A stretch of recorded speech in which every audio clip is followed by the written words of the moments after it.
Video start करने से पहले ही हम बता दें कि ये वीडियो रिएक्शन मैकेनिज्म 02 और रिएक्शन मैकेनिज्म 03 का कंपाइल्ड वीडियो है, जिसमें हमने आपको हैलोजिनेशन ऑफ एल्केन पढ़ाया था। हेलो बच्चों, तो आज हाइड्रोकार्बन का लेक्चर नंबर 7 और आज से हम शुरू करेंगे केमिकल प्रॉपर्टीज ऑफ एल्केन। ठीक है ना। अभी तक पहले 6 लेक्चर में आपने पढ़ा methods of preparation of alkene, अलग अलग मेथड, एकदम डीप में सारे क्वेश्चन भी कर डाले। आज स्टार्ट करेंगे केमिकल प्रॉपर्टीज ऑफ एल्केन। ठीक है, और आज जो प्रॉपर्टी पढ़ेंगे वो क्या होगा? Halogenation of alkane. So my name is Alakh Pandey and this is your beautiful channel Physics Wallah. तो ये जो एल्केन होते हैं बच्चों, ये very low chemical reactivity show करते हैं, मतलब बहुत ज्यादा केमिकली रिएक्टिव नहीं होते, इनके बहुत ज्यादा रिएक्शंस आपको देखने को नहीं मिलेंगे। जैसा कि इनका आपको याद होगा, नाम था सैचुरेटेड हाइड्रोकार्बन। याद है, इनका नाम था सैचुरेटेड हाइड्रोकार्बन। सैचुरेटेड मतलब ये ऑलरेडी सेटिस्फाइड हैं, सैचुरेटेड हैं, किसी की इनको नीड फील नहीं होती, इसलिए ये लो केमिकल रिएक्टिविटी शो करते हैं। इस बात का रीजन अगर आप देखो तो किताबों में भी दे रखा है। एक काम करो, आप कोई भी एल्केन ले लो, इथेन ले लेते हैं, ताकि इथेन में कार्बन कार्बन बॉन्ड भी दिख जाए। मिथेन में कार्बन कार्बन बॉन्ड नहीं दिखता, ये इथेन बना लिया हमने। यार ये केमिकल रिएक्टिव क्यों नहीं है? पहली बात, इसमें कोई पाई बॉन्ड नहीं है। भाई पाई बॉन्ड होता तो वो एक वीक बॉन्ड होता, जल्दी ब्रेक होता तो बाकी चीजों से रिएक्ट करना चाहता। तो पहली चीज, there is no pi bond. Pi bond is a reactive bond. Pi bond weak होता है, जो चीज वीक है वो जल्दी रिएक्ट करेगी, जल्दी ब्रेक हो जाएगा। इंस्टेड यहां पे सारे बॉन्ड आप देखो सिग्मा बॉन्ड है, और सिग्मा बॉन्ड एक स्ट्रॉन्ग बॉन्ड होता है। तो ऑर्डिनरी टेम्परेचर पे सिग्मा बॉन्ड ब्रेक नहीं होगा, स्ट्रॉन्ग बॉन्ड है, इसलिए बहुत ज्यादा केमिकली रिएक्टिव नहीं है। दूसरा जो रीजन है इनके केमिकली अनरिएक्टिव होने का, वो ये है कि ध्यान से देखो, ये कार्बन कार्बन के बीच का जो बॉन्ड होगा ये नॉन पोलर होगा कि नहीं? इसमें कोई पोलैरिटी नहीं है, वरना प्लस माइनस बनता तो उसकी वजह से रिएक्टिविटी होती। और दूसरा बॉन्ड है कार्बन हाइड्रोजन के बीच में। कार्बन हाइड्रोजन भाई भाई होते हैं, इनके बीच में जल्दी बहुत रिएक्टिविटी, इलेक्ट्रोनेगेटिविटी का डिफरेंस नहीं दिखता। जैसे हाइड्रोजन की इलेक्ट्रोनेगेटिविटी 2.1, कार्बन की 2.6। तो ये बॉन्ड भी करीब करीब कैसा होता है? Non polar. तो कार्बन हाइड्रोजन के बॉन्ड भी नॉन पोलर, कार्बन कार्बन के भी नॉन पोलर। तो इसमें हम देखते हैं all bonds are non polar. तो पोलैरिटी भी डेवलप नहीं हो सकती, कोई पाई बॉन्ड भी नहीं है, जिसकी वजह से alkane have very low chemical reactivity. इसके बावजूद भी एल्केन कुछ रिएक्शंस दिखाते हैं, जिसमें सबसे ज्यादा डोमिनेंट रिएक्शन जो आज पढ़ेंगे वो होगा, और दूसरा होगा ऑक्सीडेशन ऑफ एल्केन। ये सबसे ज्यादा एग्जाम में पूछा जाता है। आज हम पढ़ने जा रहे हैं सब्स्टिट्यूशन रिएक्शन। ये जो सैचुरेटेड हाइड्रोकार्बन होते हैं ये देते हैं सब्स्टिट्यूशन रिएक्शन। ठीक है, अब ये रिएक्शन मैकेनिज्म में आपने पढ़ा था सब्स्टिट्यूशन रिएक्शन। और जितने अनसैचुरेटेड होते हैं, अनसैचुरेटेड मतलब डबल बॉन्ड ट्रिपल बॉन्ड वाले, एल्कीन और एल्काइन, वो देते हैं एडिशन रिएक्शन। क्या देते हैं? एडिशन। और सैचुरेटेड क्या देते हैं? सब्स्टिट्यूशन। तो इनका जो सबसे पहला रिएक्शन आपको एल्केन का पढ़ना है वो है सब्स्टिट्यूशन रिएक्शन। मिटा दें इसको, नोट कर लें, अगर नोट करना है तो पॉज करके नोट कर लें। ओके, तो स्टार्ट करते हैं इनका substitution reaction. Let us start substitution reaction. Substitution reaction, यार सब्स्टिट्यूशन रिएक्शन तो आपको याद ही होंगे। क्या होगा सब्स्टिट्यूशन रिएक्शन में? जैसे मान लो ये कोई कंपाउंड है AB, इसका रिएक्शन किसी C कंपाउंड से हुआ, C रिएजेंट से हुआ, क्या होगा? यहां से B बाहर निकल जाएगा और अंदर आ जाएगा C। तो B का सब्स्टिट्यूशन C ने कर लिया, यही होता है सब्स्टिट्यूशन रिएक्शन। ये जो एल्केन होते हैं ये दिखाते हैं फ्री रेडिकल सब्स्टिट्यूशन। क्या दिखाते हैं? Free radical substitution. Free radical substitution. 3 famous reaction हैं। पहला है हैलोजिनेशन। हैलोजिनेशन हैलोजिनेशन में क्या होगा, जैसे मान लो मीथेन ले लिया, इसका रिएक्शन क्लोरीन से, फ्लोरीन से, ब्रोमीन से, आयोडीन से करा लिया, कुछ कंडीशंस होंगी। हैलोजिनेशन मतलब कोई हैलोजन एल्केन के अंदर आए और हाइड्रोजन एटम बाहर जाए, इसीलिए बोला सब्स्टिट्यूशन। यही आज के वीडियो में हमें पढ़ना है। दूसरा हमारे पास है नाइट्रेशन, अगले वीडियो में आएगा।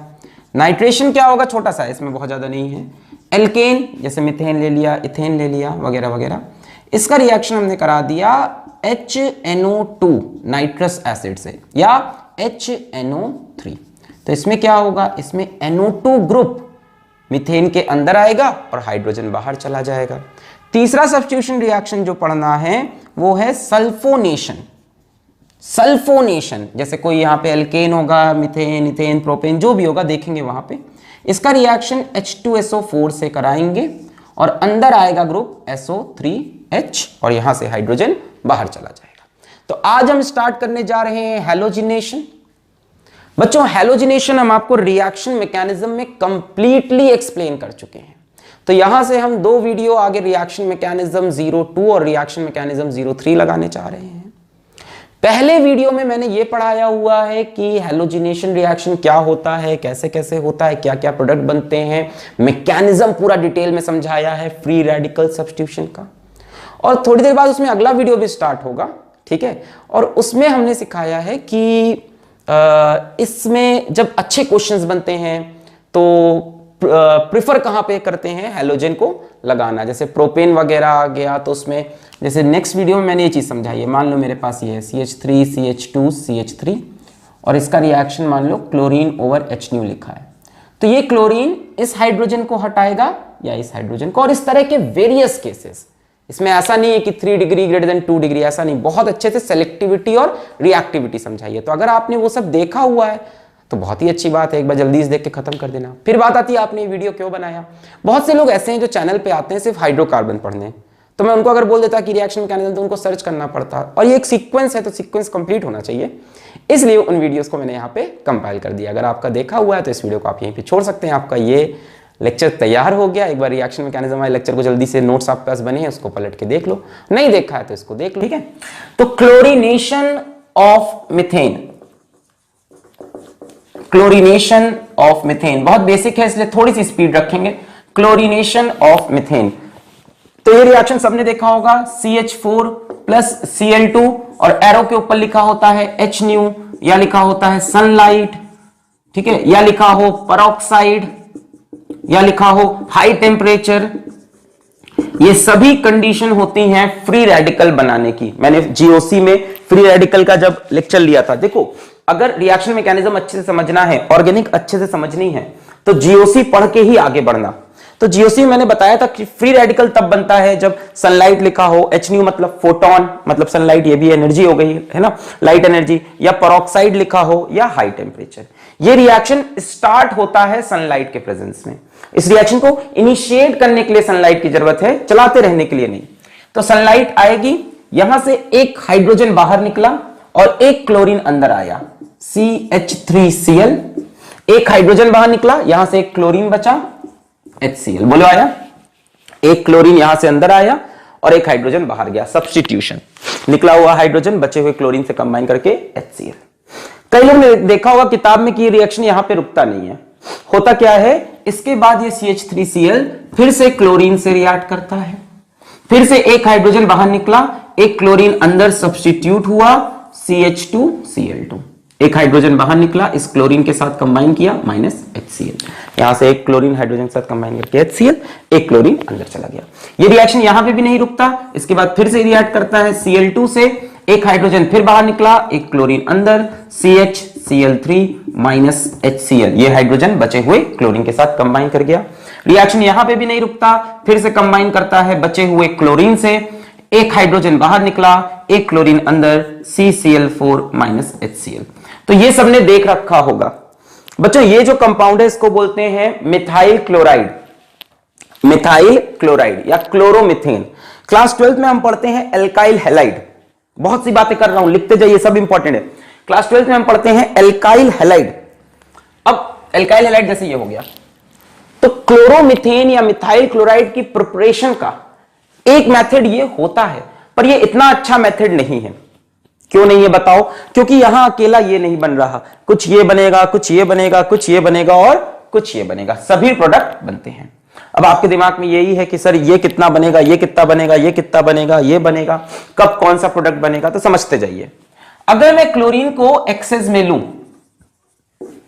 क्लोरीन को एक्सेस में लूं, तो पहले क्लोरीन इससे रिएक्ट किया, ये बना, अभी भी क्लोरीन बचा है तो और क्लोरीन आया, ये बना। मान लो अभी भी क्लोरीन बचा है तो और क्लोरीन आया, ये बना। अभी भी क्लोरीन बचा है तो ये बना।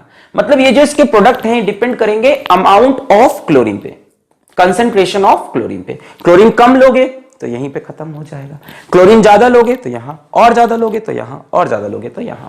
यानी अगर क्लोरीन एक्सेस में हुआ तो ये बन सकता है, ठीक है। अगर क्लोरीन एक्सेस में हुआ तो CH2Cl2 बनेगा, या CHCl3 बनेगा, या CCl4 बनेगा, डिपेंडिंग अपॉन कितना ज्यादा क्लोरीन है। यहां तक आके खत्म तो नहीं हुआ, यहां खत्म तो नहीं हुआ, और नहीं खत्म हुआ तो लास्ट में। पर अगर आपने मीथेन को एक्सेस में ले लिया, मीथेन एक्सेस में है, क्लोरीन कम पड़ गया, तो पहली बार ही यानी पहले स्टेप में ही सारा का सारा क्लोरीन कंज्यूम हो जाएगा। ये ज्यादा है, ये कम है, तो सारा क्लोरीन कंज्यूम करके ये बना। अब ये बन गया, इसके बाद आगे बनने का चांस ही नहीं, क्योंकि क्लोरीन खत्म हो गया। तो अगर CH4 एक्सेस में लोगे तो बनेगा CH3Cl, ठीक है। तो ये बनाने का तरीका यही है कि आप मीथेन को एक्सेस में लें। खैर एक्सेस में लेने पे भी, सच बताऊं, एक्सेस में लेने पे भी थोड़ा सा ये बन जाता है। एक्सेस लेने पे भी ये रिएक्ट किया, तब तक क्लोरीन बचा रहा, थोड़ा सा ये बन जाता है। पर मैं आपको मतलब मेजर बातें बता रहा हूं, बड़ी बात है कि एक्सेस में लेने पे ज्यादातर यही बनेगा, ठीक है। तो इसलिए बहुत अच्छा मेथड नहीं है प्रिपरेशन का, पर इसको पढ़ना पड़ेगा फ्री रेडिकल मैकेनिज्म के अंदर या हैलोजिनेशन ऑफ एल्केन के अंदर। तो ये तो बात थी कब कौन सा प्रोडक्ट बनेगा। अगर एग्जाम में ये एक्सेस में लिखा है तो ये मेजर प्रोडक्ट हो जाएगा, और अगर क्लोरीन एक्सेस में लिखा है तो सभी मेजर प्रोडक्ट हो सकते हैं, डिपेंड करेगा कितना एक्सेस है। क्लियर हुई यहां तक बात? अब बात करते हैं इस रिएक्शन के मैकेनिज्म की, कि ये रिएक्शन साहब हुआ कैसे, what is the mechanism. Substitution है, समझ में आ रहा, हाइड्रोजन निकला, उसकी जगह क्लोरीन गया। अब इसका मैकेनिज्म क्या है? तो इसका मैकेनिज्म है free radical substitution. Free radical substitution, free radical substitution. देखो जितने भी फ्री रेडिकल रिएक्शन होते हैं उनमें 3 स्टेप होती हैं। जितने भी फ्री रेडिकल रिएक्शन होते हैं, जितने भी, उसमें 3 स्टेप होती है। Step number 1 chain propagation, chain initiation. पहले इनिशिएशन होगा तब प्रोपोगेशन। अब कई बार चेन भी नहीं लिखा होता किताब में, सिर्फ इनिशिएशन लिखा होता है। इनिशिएशन मतलब रिएक्शन यहां से स्टार्ट होगा। कैसे स्टार्ट होता है? देखो कौन सा रिएक्शन हम पढ़ने जा रहे हैं, पहले ये हमें क्लियर हो जाए। हम पढ़ने जा रहे हैं ये reaction CH4 plus Cl2 in the presence of sunlight gives CH3Cl plus HCl, ठीक है। हम ये रिएक्शन पढ़ने जा रहे हैं। एक क्लोरीन अंदर गया, एक हाइड्रोजन बाहर, और हमने मान लिया कि मीथेन एक्सेस में था और रिएक्शन यहीं रुक गया। इसका मैकेनिज्म पढ़ते हैं पहले अच्छे से, फिर बाकियों का समझेंगे।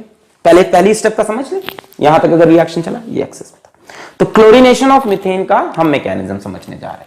तो किसी भी फ्री रेडिकल मैकेनिज्म में सबसे पहले होता है चेन इनिशिएशन या सिर्फ इनिशिएशन। इनिशिएशन में क्या होता है? फ्री रेडिकल प्रोड्यूस होते हैं, फ्री रेडिकल प्रोड्यूस होते हैं, फ्री रेडिकल प्रोड्यूस होते हैं।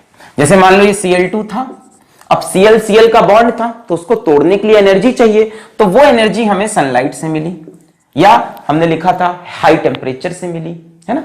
तो हम इसको हाई टेम्परेचर दें या सनलाइट दें, जिससे Cl बॉन्ड टूटेगा। और कैसे टूटेगा? ऐसे Cl डॉट, मतलब Cl ऐसे लिख लूं, Cl क्लोरीन, एक इलेक्ट्रॉन इसका, एक इसका। यहां पे होमोलिटिक फिजन हुआ है। होमोलिटिक मतलब इलेक्ट्रॉन बराबर से बट गए हैं। होमो मतलब सेम, लिटिक फिजन, बराबर से इलेक्ट्रॉन बढ़ गए हैं। और जब भी होमोलिटिक फिजन होता है तब बनते हैं फ्री रेडिकल। तो Cl डॉट फ्री रेडिकल बन गए। मैं आपको यह भी बता दूं कि यह स्टेप एंडोथर्मिक होता है। एंडोथर्मिक मतलब इसमें हीट एब्जॉर्ब होगी, डेफिनेटली हीट एब्जॉर्ब होगी, तभी तो बॉन्ड टूटेगा। बॉन्ड ब्रेक करने के लिए हीट चाहिए। खैर, इसके बाद स्टेप नंबर 2 होता है, किसी भी फ्री रेडिकल मैकेनिज्म में 3 स्टेप होती हैं। स्टेप नंबर 2 होता है चेन प्रोपोगेशन। Chain propagation. अब चेन प्रोपोगेशन में क्या होता है? जो फ्री रेडिकल बना है ना, ये और फ्री रेडिकल बनाएगा। जो फ्री रेडिकल बना है ये और फ्री रेडिकल बनाएगा। ठीक है, फ्री रेडिकल एक बार अगर बन गया तो ये क्या करेगा, मोर फ्री रेडिकल बनाएगा, प्रोपोगेट करेगा फ्री रेडिकल। ठीक है, प्रोपोगेट मतलब आगे बढ़ना। तो ये Cl डॉट था। अब देखो इसको थोड़ा इमेजिन करना पड़ेगा। मान लो हमने एक कंटेनर लिया, थोड़ा समझना भी पड़ेगा ना बात को। एक कंटेनर लिया, उसमें क्लोरीन के मॉलिक्यूल्स हैं और उसमें मिथेन के मॉलिक्यूल्स हैं। उसको हमने बाहर धूप में रख दिया, सनलाइट पड़ी, सनलाइट से क्या हुआ, Cl डॉट में ये टूट गया। अब Cl डॉट हाईली रिएक्टिव है, ये स्पीशी हाईली रिएक्टिव, भाई एनर्जी से टूटा, अब ये हाईली रिएक्टिव है। अब ये हाईली रिएक्टिव रिएक्शन करना चाहता है, तो इसने बगल में देखा मिथेन का मॉलिक्यूल पड़ा है, तो ये आ गया मिथेन के मॉलिक्यूल के पास। किसके पास आ गया, मिथेन के मॉलिक्यूल के पास Cl डॉट आ गया, बोला हम रिएक्ट करेंगे। अच्छा, अब इसके रिएक्ट करने का क्या तरीका है भाई, फ्री रेडिकल किससे रिएक्ट करता है, दूसरे फ्री रेडिकल से। तो इसने मिथेन से कहा कि आप अपना साहब एक बॉन्ड तोड़ो, तो इसने भी होमोलिटिक फिजन से अपना एक बॉन्ड तोड़ा। अब Cl के पास दो चॉइसेस हैं, या तो वो H डॉट से कंबाइन करे या तो वो CH3 डॉट से कंबाइन करे। देखो H डॉट बनेगा एक CH3 डॉट, तो या तो वो H डॉट से कंबाइन करे या तो CH3 डॉट से, उससे कंबाइन करेगा जिससे वो स्ट्रॉन्गर बॉन्ड बना सकता है। तो Cl का स्ट्रॉन्गर बॉन्ड H डॉट से बनता है, तो बना HCl प्लस CHHH डॉट यानी CH3 डॉट, मतलब बन गया मिथाइल फ्री रेडिकल। देखो यहां पे एक बहुत इंपॉर्टेंट चीज है समझनी जरूरी है कि Cl डॉट CH3 डॉट से भी जुड़ सकता था और क्या बना सकता था, CH3Cl, और बाहर क्या निकलता, H डॉट, यहां से H डॉट बाहर निकलता, Cl डॉट अंदर आता। पर Cl का बॉन्ड कार्बन के साथ इतना स्ट्रॉन्ग नहीं होता, Cl का बॉन्ड कार्बन के साथ इतना स्ट्रॉन्ग नहीं होता जितना हाइड्रोजन के साथ होता है, इसलिए ये स्टेप होती है। क्लियर? अब क्या होगा, अभी सुनो, अभी चेन प्रोपोगेशन में दो स्टेप होंगी अंदर ही अंदर। अब क्या हुआ देखो, पहले स्टेप में Cl टूटा, Cl डॉट बना हाईली रिएक्टिव, मिथेन को ढूंढा, मिथेन पे अटैक किया, मिथेन को ढूंढा, मिथेन पे अटैक किया, और मिथेन को ये क्या बना दिया तूने, फ्री रेडिकल बना दिया। अब बेचारा मिथेन बढ़िया स्टेबल से मिथाइल फ्री रेडिकल बन गया, क्या हालत हो गई तेरी। अब ये मिथाइल फ्री रेडिकल भी highly reactive, methyl free radical भी हाईली रिएक्टिव। अब ये क्या करे, इसे रिएक्शन करना है। अब ये कहेगा क्लोरीन तुमने मेरी दुनिया बर्बाद की, मैं अब तुम्हारी दुनिया बर्बाद करूंगा। यानी ये मिथाइल फ्री रेडिकल अटैक कर देगा एक क्लोरीन मॉलिक्यूल पे। समझो, क्लोरीन मॉलिक्यूल टूटा, Cl डॉट रिएक्टिव, मिथेन पे अटैक किया, मिथेन पे गया, मिथेन से हाइड्रोजन छीन लिया HCl, मिथाइल फ्री रेडिकल फिर से रिएक्टिव। अब ये कह रहा हमें किसने ऐसा बनाया, क्लोरीन ने। कहता हम उसी से हिसाब चुकता करेंगे। आ गया क्लोरीन के पास, लाओ मुझे वो इलेक्ट्रॉन वापस दो। अब यहां पे क्लोरीन फिर से होमोलिटिक फिशन करेगा और जाके Cl डॉट इससे जुड़ जाएगा, मेरे पास बनेगा CH3Cl plus Cl dot CH3Cl plus Cl dot. अब देखो फायदा क्या हुआ, फायदा ये हुआ फिर से एक क्लोरीन फ्री रेडिकल बन गया। अब ये बदला किससे लेगा, मिथेन से। तो ये क्लोरीन फ्री रेडिकल गया फिर से मिथेन से रिएक्ट किया नए मॉलिक्यूल से, फिर यहां से CH3 डॉट बना और HCl, ये CH3 डॉट जो फिर बना ये फिर रिएक्ट करेगा एक क्लोरीन मॉलिक्यूल से, और ये यानी ये स्टेप बार बार रिपीट होती जाएगी। यहां पे एक लूप चल जाएगा, जितने लोगों ने कंप्यूटर पढ़ी हो समझे होंगे, लूप चल जाएगा, मतलब ये स्टेप बार बार साइक्लिक स्टेप हो गई, रिपीट होगी अपने आप में।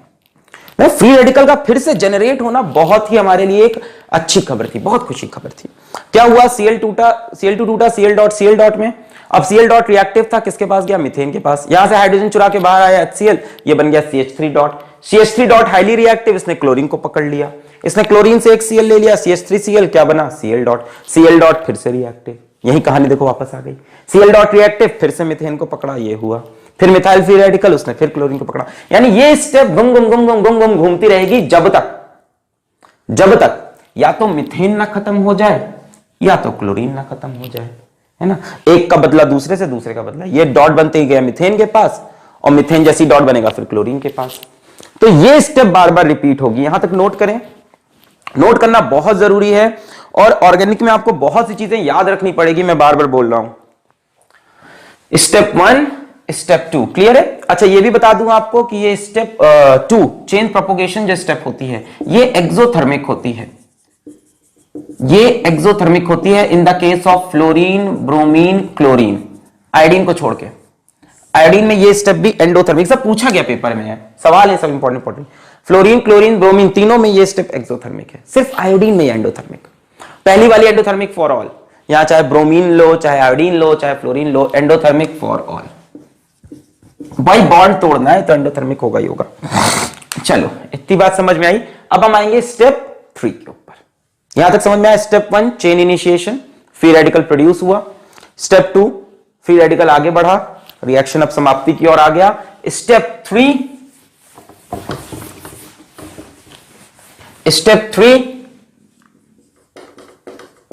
Chain termination. कई लोग इसमें चेन वर्ड नहीं लगाते तो मुझे भी दिक्कत नहीं है, आप भी मत लगाओ, टर्मिनेशन बोलो सिर्फ। चेन टर्मिनेशन, चेन टर्मिनेशन में क्या होगा, जितने भी फ्री रेडिकल आपको दिखाई पड़ रहे हैं रिएक्शन में सबको उठा लो। कौन कौन से फ्री रेडिकल बने थे, Cl डॉट बना था, और कौन सा बना था, CH3 डॉट बना था, और कोई फ्री रेडिकल बना बीच में कहीं नहीं, यही दोनों बने हैं। जितने भी फ्री रेडिकल दिख रहे हैं उनको उठा लो और उनका कॉम्बिनेशन करना स्टार्ट करो। Cl डॉट मान लो Cl डॉट से कंबाइन कर जाए तो क्या बना लेगा, Cl2। अच्छा CH3 डॉट मान लो CH3 डॉट से कंबाइन कर जाए तो क्या बना लेगा, CH3 लो इथेन बन गया।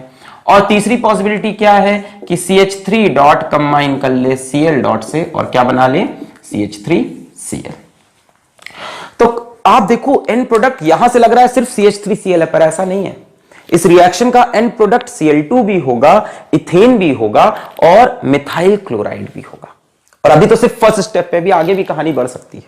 पहले तो आप ये फ्री रेडिकल मैकेनिज्म समझो, इसको कॉपी करो। 3 स्टेप होगी, chain initiation, chain propagation, chain termination. चाहो तो चेन वर्ड मत लगाओ, यहां तो लगाना ही पड़ता है चेन प्रोपोगेशन में। तीसरे स्टेप में जितने भी फ्री रेडिकल मिल रहे हैं सबको कंबाइन करो। तो एक बात याद रखना, chlorination of methane, chlorination of methane का एक साइड प्रोडक्ट होता है इथेन, जो कि यहां कभी दिखाई आज तक नहीं पड़ा। पर अगर कंपटीशन में आपसे पूछता है कि क्या इथेन इसका प्रोडक्ट है, यस, माइनर है, मेजर नहीं। माइनर है मतलब कम है, ज्यादा नहीं। अभी मेजर माइनर भी ऑर्गेनिक में बड़ा इंपॉर्टेंट, आज या अगले लेक्चर से स्टार्ट हो जाएगा कि मेजर प्रोडक्ट कौन सा है। इस रिएक्शन का मेजर प्रोडक्ट कोई पूछे तो CH3Cl, यहां भी बन रहा है, यहां भी बन रहा है। क्लियर है, Cl2 भी इसका प्रोडक्ट है, इथेन भी इसका प्रोडक्ट है और CH3Cl भी इसका प्रोडक्ट है। क्लियर है यहां तक, मिटा दें। अच्छा बहुत बढ़िया। अब मान लो हमसे कोई साहब कहते हैं कि सर ये रिएक्शन यहां नहीं रुकता। हम बोलेंगे जी सर आपकी बात सही है, ये रिएक्शन यहां नहीं रुकता। वो साहब हमसे कहेंगे सर ये रिएक्शन तो आगे बढ़ेगा। कैसे आगे बढ़ेगा, वो बोलेंगे ये जो CH3Cl बना है साहब वो अभी फिर Cl2 से रिएक्ट करेगा, एक हाइड्रोजन बाहर निकलेगा HCl के फॉर्म में,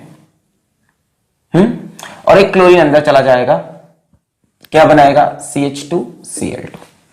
किसी ने हमसे कहा रिएक्शन तो आगे बढ़ता है, आप ही ने सिखाया है ना, जब तक CCl4 ना बने। चलिए अब हम इस स्टेप की मैकेनिज्म ढूंढते हैं।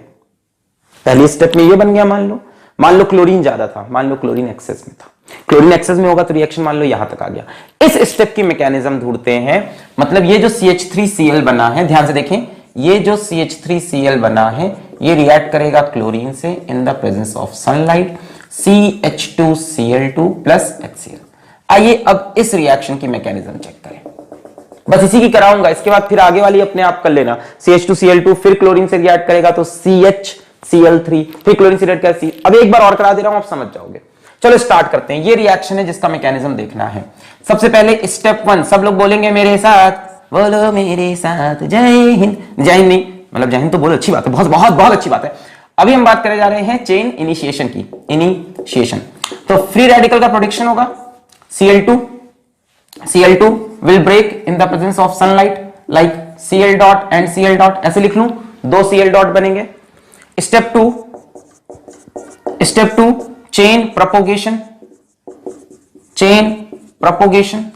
अब क्या होगा, ये जो Cl डॉट बना है हाईली अनस्टेबल है, जाएगा किसके पास, अब इस बार देखो मीथेन नहीं है मेरे पास, अब Cl डॉट के पास मीथेन नहीं है, मीथेन गया, अब ये बचा है, भाई मिथेन एक्सेस में नहीं था, क्लोरीन एक्सेस, मिथेन तो खत्म हो चुका है।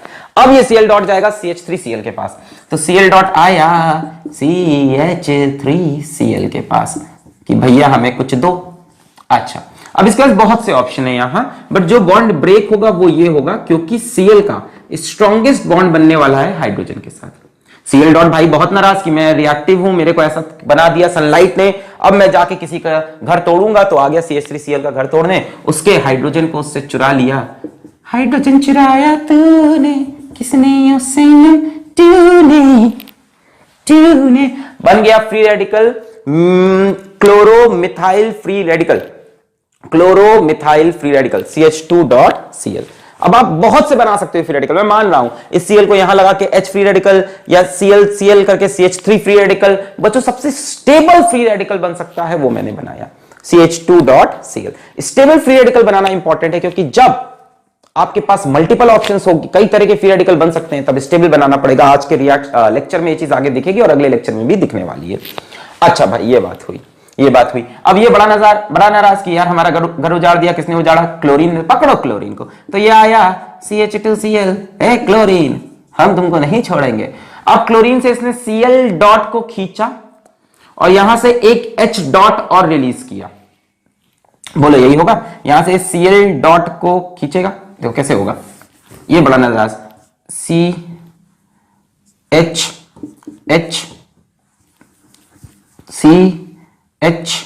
या H निकाल दिया ना हमने, H, अरे कैसे बना लो, H यहां बना लेता हूं, Cl डॉट और Cl है ना। अब सनलाइट की जरूरत नहीं है, ये भी समझो, ये सिर्फ इनिशिएशन के लिए चाहिए होती है। एक बार एक फ्री रेडिकल बन गया तो वो अपने आप बाकी फ्री रेडिकल को बनाता जाएगा। मतलब सिर्फ इस स्टेप में, यही स्टेप सिर्फ एंडोथर्मिक होगा। हाई टेम्परेचर की, हीट की या सनलाइट की जरूरत सिर्फ फर्स्ट स्टेप में है, इनिशिएशन के लिए। इसको धूप में रख के रिएक्शन को स्टार्ट कर दो, उसके बाद कमरे में ले आओ, अपने बुलबुल बुलबुल बुल रिएक्शन होता रहेगा। खैर एनीवेज, अब क्या होगा, यहां से, हाँ वेरी सॉरी, देखो गलत हो रहा था ना, यहां से एक Cl डॉट आएगा, इससे कंबाइन करेगा, क्या बन जाएगा मेरे पास CH2Cl2, और क्या बन गया Cl डॉट, है ना। अब क्लोरीन का घर किसने उजाड़ा है? इसने। अब क्लोरीन किसके ऊपर अटैक करेगा? वापस जाके CH3Cl। देखो Cl डॉट बन गया, Cl डॉट को कौन दिखेगा? CH3Cl। उसका घर उजाड़ेगा, क्या बनेगा? CH2.Cl। अब ये क्या करेगा, किसके पास जाएगा? क्लोरीन के पास। फिर क्लोरीन फ्री रेडिकल जाएगा इसके पास, और ये रिपीट होता रहेगा, साइक्लिक। क्लियर है? लास्ट स्टेप होगी step 3, which is chain termination. Chain termination में जितने भी फ्री रेडिकल बने हैं सबको पहले उठा लो। जरा ध्यान से देखो कौन कौन से फ्री रेडिकल है। मेरे पास Cl डॉट है, मेरे पास CH2.Cl है, और कोई फ्री रेडिकल और कोई नहीं है। इन सभी को आपस में कंबाइन करो, तो Cl डॉट हो सकता हो, Cl डॉट से कंबाइन करके Cl2 बनाए। CH2.Cl हो सकता हो कंबाइन करे CH2.Cl से, प्रोडक्ट बनेगा CH2Cl 1,2 डाइक्लोरोइथेन। और क्या हो सकता है? और हो सकता है CH2.Cl Cl से कंबाइन कर ले, यानी तीसरी पॉसिबिलिटी है CH2.Cl Cl से कंबाइन करके CH2Cl2 डाइक्लोरोमीथेन बना ले, 1,1 डाइक्लोरोमीथेन। तो ये सारे प्रोडक्ट यहां बनेंगे। तो जैसे कि यहां पे सिर्फ ये दिख रहा है डाइक्लोरोमीथेन, पर ये भी बन सकता है 1,2 डाइक्लोरोइथेन। इसी तरह से आप प्रैक्टिस करिएगा इसका नेक्स्ट स्टेप में बताओ क्या होगा? CH2Cl2 plus Cl2 in the presence of sunlight, CHCl3 plus HCl। और इसका आखिरी स्टेप भी ट्राई करना, जब CHCl3 plus Cl2 gives CCl4 plus HCl। Last step भी ट्राई करेंगे खुद से। लास्ट स्टेप क्या होगा? CHCl3 plus Cl2 gives CCl4 plus HCl। तो इन दोनों को आप खुद से प्रैक्टिस करिए, मैंने मैकेनिज्म वगैरह आपको सिखा दिया। क्लियर है? मजा आया? चलो अब मजा आने के बाद अपन करने जा रहे हैं सवाल। और देखो हर सवाल में कुछ नया सीखने को मिलेगा। जो अगला सवाल मैं करा रहा हूं तुमको देखने में सिमिलर लगेगा, पर सीखने को बहुत कुछ मिलेगा। खैर उसके पहले मैं एक नॉर्मल सा डिस्कशन आपको कर दूंगा, कुछ बातें और बता दूं यहाँ पे जो हमारी छूट रही थी, जिनको हम छोड़ के आगे नहीं बढ़ना चाहिए। तो वो क्या है? वो है reactivity of halogens towards this reaction. This reaction मतलब halogenation of alkane, halogenation of alkane है ना, या फ्री रेडिकल सब्स्टिट्यूशन। तो रिएक्टिविटी का जो ऑर्डर आता है फाइनली वो होता है fluorine is most reactive than chlorine is most reactive than bromine is most reactive than iodine. बहुत ही कंट्रोवर्शियल टॉपिक है, अगर इसकी डेप्थ में मैं जाऊं तो बहुत से सवाल आने लगेंगे कि ऐसा क्यों हुआ, मतलब बहुत कंट्रोवर्शियल बात है ये, है ना। मतलब देखो जैसे मान लो फर्स्ट स्टेप क्या था, फर्स्ट स्टेप ये था कि जो भी हमारा हैलोजन था वो सनलाइट में ब्रेक होके x डॉट बना रहा था, और ये स्टेप था एंडोथर्मिक, ये स्टेप था एंडोथर्मिक, यानी यहां पे x और x का बॉन्ड टूटना है, हैलोजन का बॉन्ड टूटना है। इस हिसाब से अगर देखोगे तो सबसे ज्यादा बॉन्ड तोड़ने में एनर्जी लगती है क्लोरीन में, फ्लोरीन में नहीं लगती। सबसे ज्यादा बॉन्ड तोड़ने में जो एनर्जी लगती है वो क्लोरीन में लगती है। क्यों? क्योंकि फ्लोरीन का बॉन्ड सबसे स्ट्रांग हो सकता था पर होता नहीं है ना। देखो वैसे तो लग रहा है कि फ्लोरीन सबसे छोटा है तो बॉन्ड डिस्टेंस सबसे कम होगा, बॉन्ड लेंथ सबसे कम होगी तो बहुत स्ट्रांग, ऐसा होता नहीं, क्योंकि फ्लोरीन के छोटी सी साइज में 7 इलेक्ट्रॉन पड़े हुए हैं, छोटे से घर में 7 इलेक्ट्रॉन। अब 7 इलेक्ट्रॉन है तो रिपल्शन होने लगता है, रिपल्शन की वजह से बॉन्ड वीक हो जाता है। तो अगर बॉन्ड तोड़ने के हिसाब से देखो तो सबसे ज्यादा एनर्जी क्लोरीन को तोड़ने में लगेगी और सबसे इजीली आयोडीन तोड़ेगा। मतलब इसके हिसाब से अगर ऑर्डर देखो तो iodine most easy, then bromine, then fluorine, then chlorine. भाई आयोडीन का बॉन्ड सबसे इजीली टूट जाएगा, काहे? क्योंकि आयोडीन की साइज सबसे बड़ी है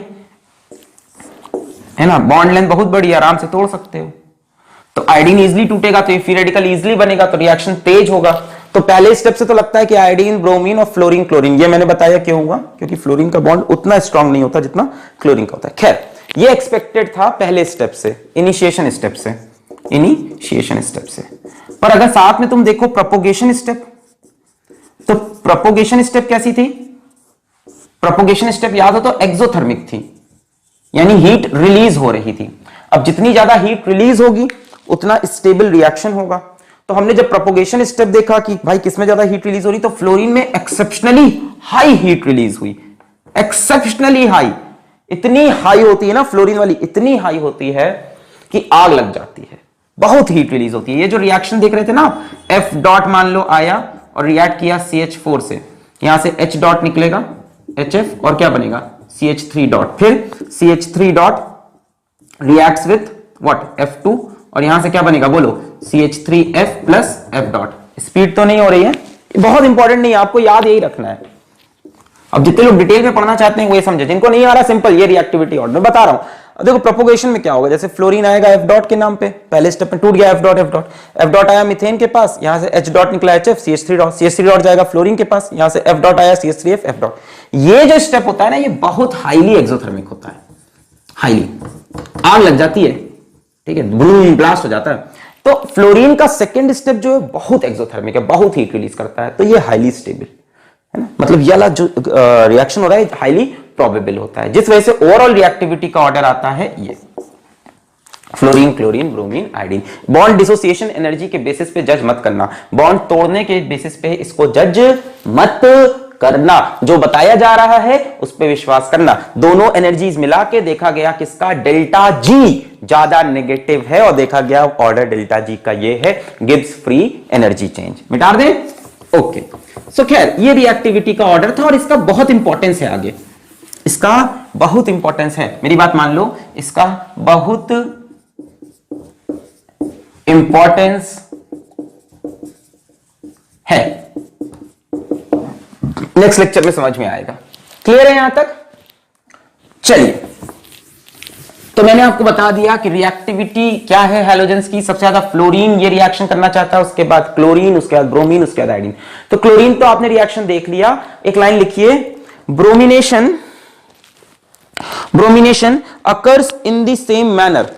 अब यहां पे मैं बोल दूंगा एग्जैक्टली सेम मैनर नहीं, वो अगला वीडियो समझाएगा, थोड़ा सा डिफरेंस है, but mechanism wise bromination occurs in the same manner. लिख लीजिए, जैसे क्लोरिनेशन किया, bromination occurs in the same manner. Fluorination और आयोडीनेशन में जैसी कहानी है, देख लीजिए। मान लीजिए फ्लोरिनेशन कराना है, फ्लोरिनेशन, तो फ्लोरिनेशन का मैंने रिएक्शन बताया हाईली एक्सोथर्मिक है, हाईली एक्सोथर्मिक, बहुत ज्यादा हीट रिलीज हो जाती है, ठीक है। जैसे मान लो हम रिएक्शन करा लें CH4 प्लस F2 सनलाइट के प्रेजेंस में, तो सब्स्टिट्यूशन CH3F प्लस HF, यहां से एक F अंदर गया, एक H बाहर निकला।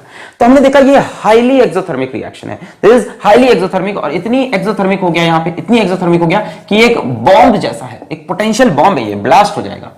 तो हम इस रिएक्शन को प्रेफर नहीं करते, मतलब ये रिएक्शन जल्दी आपको किताबों में लिखा हुआ दिखाई नहीं पड़ेगा। Fluorination of methane is never done, इसको हम अवॉइड करते हैं, this reaction is not done in labs. भाई क्यों करेंगे, इतनी एनर्जी निकल रही है, हीट निकल रही है। तो फ्लोरिनेशन ऑफ मीथेन के ऊपर हम मैकेनिज्म तो हम पढ़ेंगे, ऑल्दो हम मैकेनिज्म, भाई हम क्या पढ़ते हैं, हम पढ़ते हैं कि हमें केमिस्ट्री आती है कि नहीं, मैकेनिज्म आती है कि नहीं, पर वो चीज होती है कि नहीं होती ये जानना भी जरूरी है। तो ये चीज होती नहीं है ना। तो अगर मान लो एल्काइल हैलाइड चैप्टर के पॉइंट ऑफ व्यू से हम देखें कि सर फिर फ्लोरोमीथेन बनेगा कैसे, ये भी तो एक सवाल आता है कि सर क्लोरोमीथेन तो बन गया, फ्लोरोमीथेन कैसे बनाएंगे। तो फ्लोरोमीथेन को बनाने के एक और तरीके हैं जिसको हम बोलते हैं halide exchange method, halide exchange method, जो कि फ्री रेडिकल सब्स्टिट्यूशन टॉपिक के अंदर आते भी नहीं है, न्यूक्लियोफिलिक सब्स्टिट्यूशन में आते हैं। अभी वर्ड बहुत तेजी से निकल रहे हैं, आपको कुछ समझ में नहीं आ रहा। खैर एनीवेज, एक नेम रिएक्शन इसलिए बता रहे, मतलब मैं ये कह रहा कि फ्लोरोमीथेन इस तरह से प्रिपेयर नहीं करते क्योंकि बहुत ही एक्सोथर्मिक रिएक्शन हो जाता है। तो फ्लोरोमीथेन प्रिपेयर करने का एक तरीका बता रहा हूं। आप यहां पहले से CH3Cl ले लो, या CH3Br ले लो, या CH3I ले लो, कोई एक हैलाइड पहले से ले लो, हैलाइड एक्सचेंज, एक हैलाइड पहले से ले लो, इसका रिएक्शन आप करा दो AgF से, या इसका रिएक्शन करा दो HgF2 से, या इसका रिएक्शन करा दो SbF3 से, खत्म खत्म। क्या होगा, हैलाइड एक्सचेंज हो जाएगी, यहां से Cl बाहर चला जाएगा, F अंदर आ जाएगा, CH3F। तो इसको हम बोलते हैं हैलाइड एक्सचेंज मेथड। तो अगर फ्लोरोमीथेन बनाना भी है तो कभी भी इस तरह से नहीं बनाना है, फ्लोरिनेशन से, फ्री रेडिकल सब्स्टिट्यूशन इससे बनता है, ये न्यूक्लियोफिलिक सब्स्टिट्यूशन हो रहा है। एनीवेज, इसका नाम भी है, इसका नाम है स्वार्ट्स रिएक्शन। क्या नाम है, Swarts reaction, halide exchange, Swarts reaction. अब हैलाइड एक्सचेंज में एक और है फिंकलस्टीन रिएक्शन, अब सब नहीं बताएंगे, ठीक है, इस तरह से बहुत रिएक्शन निकल आएंगे ऐसे। तो अभी मैं ये बता रहा हूं, इस तरह से आप फ्लोरोमीथेन प्रिपेयर नहीं करते हो। साथ में एक नेम रिएक्शन आया है, नोट कर लो, जितना ज्ञान मिल रहा है लूटते जाओ, सब काम आएगा। ओके, स्वार्ट्स रिएक्शन क्लियर है, मिटा दें, मिटा दें। अच्छा, कई बच्चे कमेंट में अपने कोचिंग टीचर्स की बहुत बुराई करते हैं, मत किया करो, गलत बात है, वो पढ़ा रहा है तुमको, तुमको नॉलेज दे रहा है। हम बोल सकते हैं, हमारे साथ पढ़ाने वाले हैं, मतलब ठीक है, हम अगर कुछ बोल भी दे, हमने एक वीडियो में बोल दिया तो हमने उनकी नेगेटिविटी गिनाई। आपके टीचर हैं यार, गुरु हैं, जितना नॉलेज मिल रहा है ले लो, है ना, जितना कोई ज्ञान दे रहा है ले लो। मिटा दें, ओके।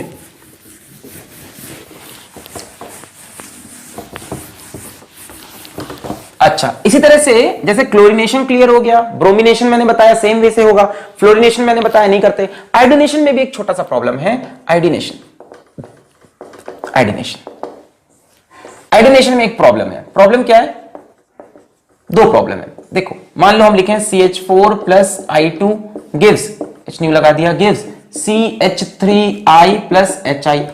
अब देखो इस रिएक्शन में प्रॉब्लम्स क्या क्या है। पहली प्रॉब्लम तो ये कि पूरा का पूरा रिएक्शन एंडोथर्मिक है, मतलब इसको हीट चाहिए होगी। मैंने बताया ना, आयोडीनेशन के केस में स्टेप 1 भी एंडोथर्मिक, स्टेप 2 भी। स्टेप 1 क्या होगी, I2 विल ब्रेक, तेज तो नहीं हो रहा, बहुत सिंपल चीजें हैं, I डॉट है ना, ये क्या था, चेन इनिशिएशन। ये तो एंडोथर्मिक सब के लिए है, चाहे क्लोरीन हो, फ्लोरीन हो, ब्रोमीन हो, आयोडीन हो। जो सेकेंड स्टेप था प्रोपोगेशन, अब प्रोपोगेशन स्टेप सभी के लिए, प्रोपोगेशन स्टेप सभी के लिए कैसा था, सभी के लिए एक्सोथर्मिक था, पर वो आयोडीन के लिए एंडोथर्मिक है। जैसे CH4 plus I dot gives CH3I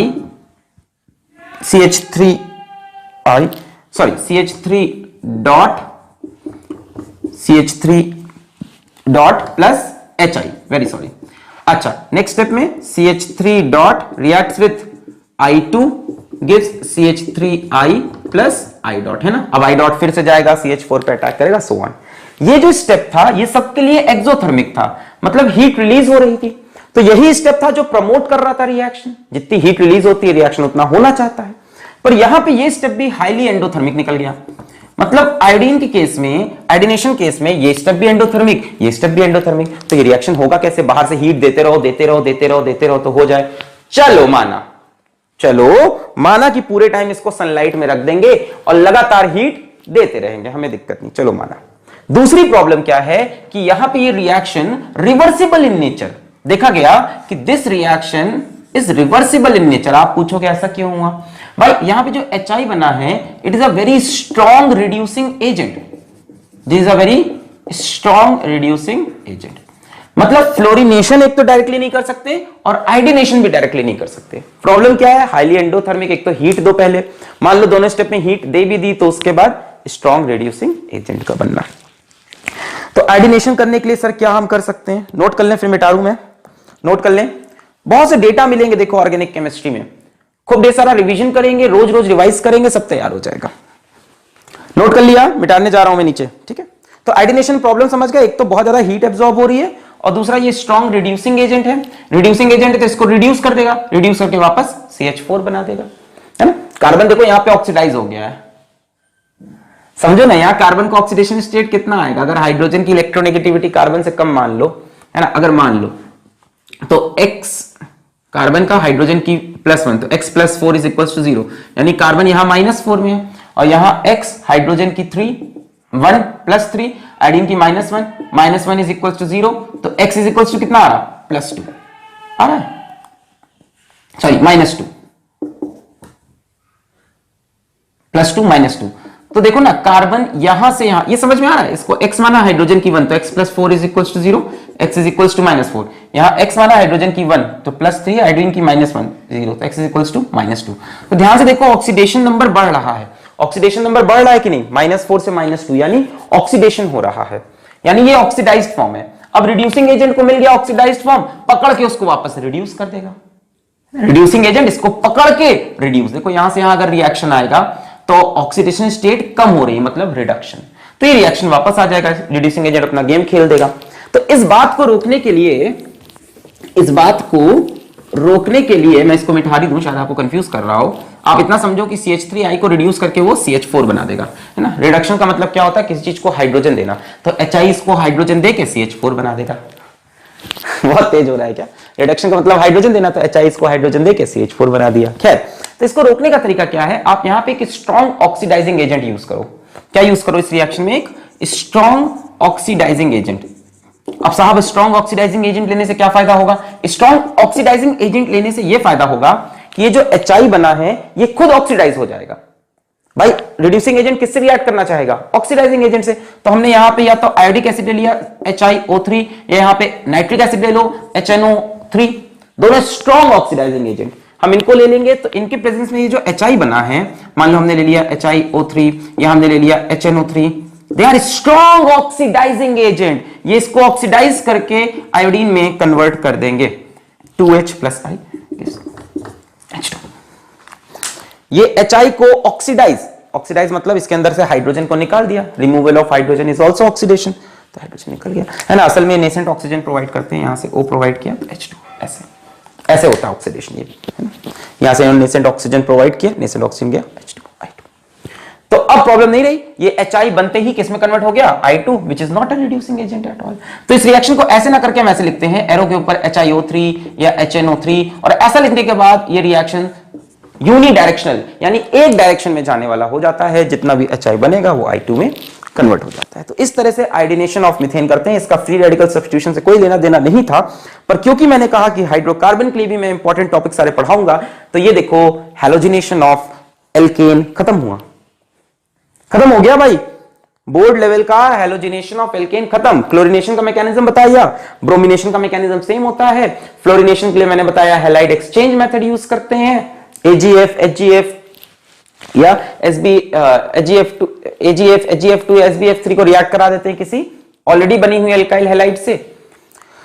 और आयोडीनेशन मैंने बताया कई सी प्रॉब्लम्स थी, सबसे बड़ी प्रॉब्लम थी इसका रिड्यूसिंग एजेंट होना, सबसे बड़ी प्रॉब्लम। वो इसको रिड्यूस करके वापस मीथेन बना रहा था, तो हमने एक ऑक्सीडाइजिंग एजेंट यूज किया जो HI को ऑक्सीडाइज करके I2। सब डेटा है, सब डेटा है। ऑर्गेनिक में जिसके पास ज्यादा डेटा है वही सबसे राजा बेटा है, ठीक है।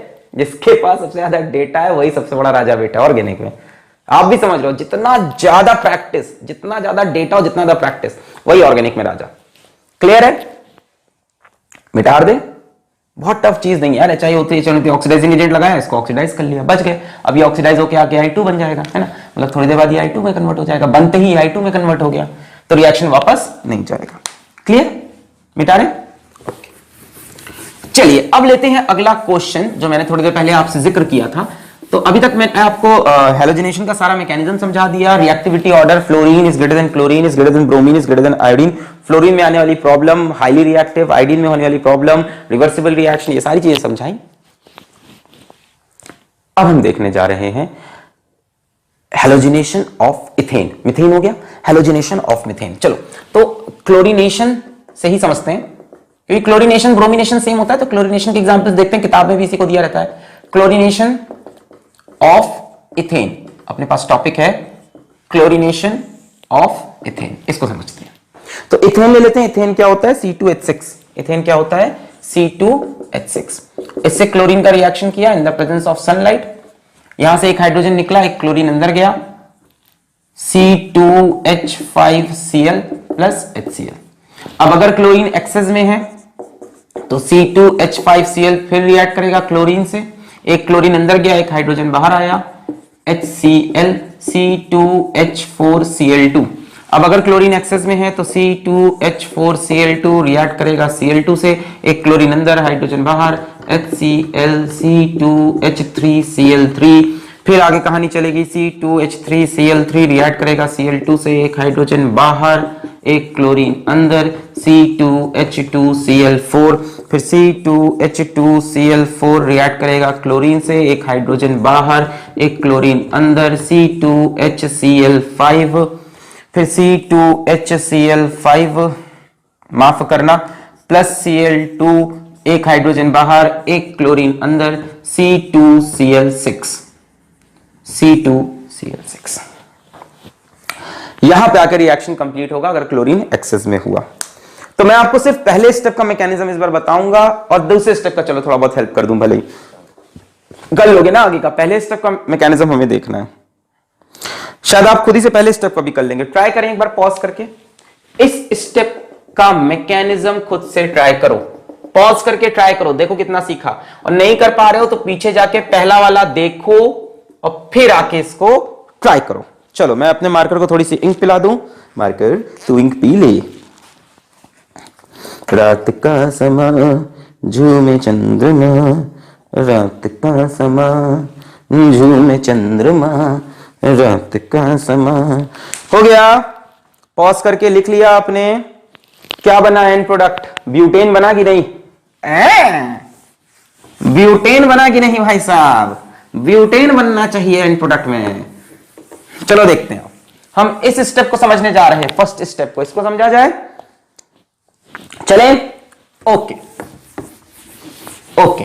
सो हम क्लोरीनेशन ऑफ इथेन का first step, C2H6 plus Cl2 in the presence of sunlight, C2H5Cl plus HCl। हमने मान लिया ये चीज एक्सेस में है, क्लोरीन पूरी तरह से खत्म हो गया, रिएक्शन यहीं रुक गया। चलिए तो स्टेप 1 बोले सब लोग, आवाज नहीं आई। चेन इनिशिएशन, चेन इनिशिएशन यानी फ्री रेडिकल का प्रोडक्शन। तो Cl2 in the presence of sunlight break करेगा Cl डॉट में। कौन सा फिजन हुआ? Homolytic fission. चलिए भाई साहब, स्टेप 2 चेन प्रोपोगेशन।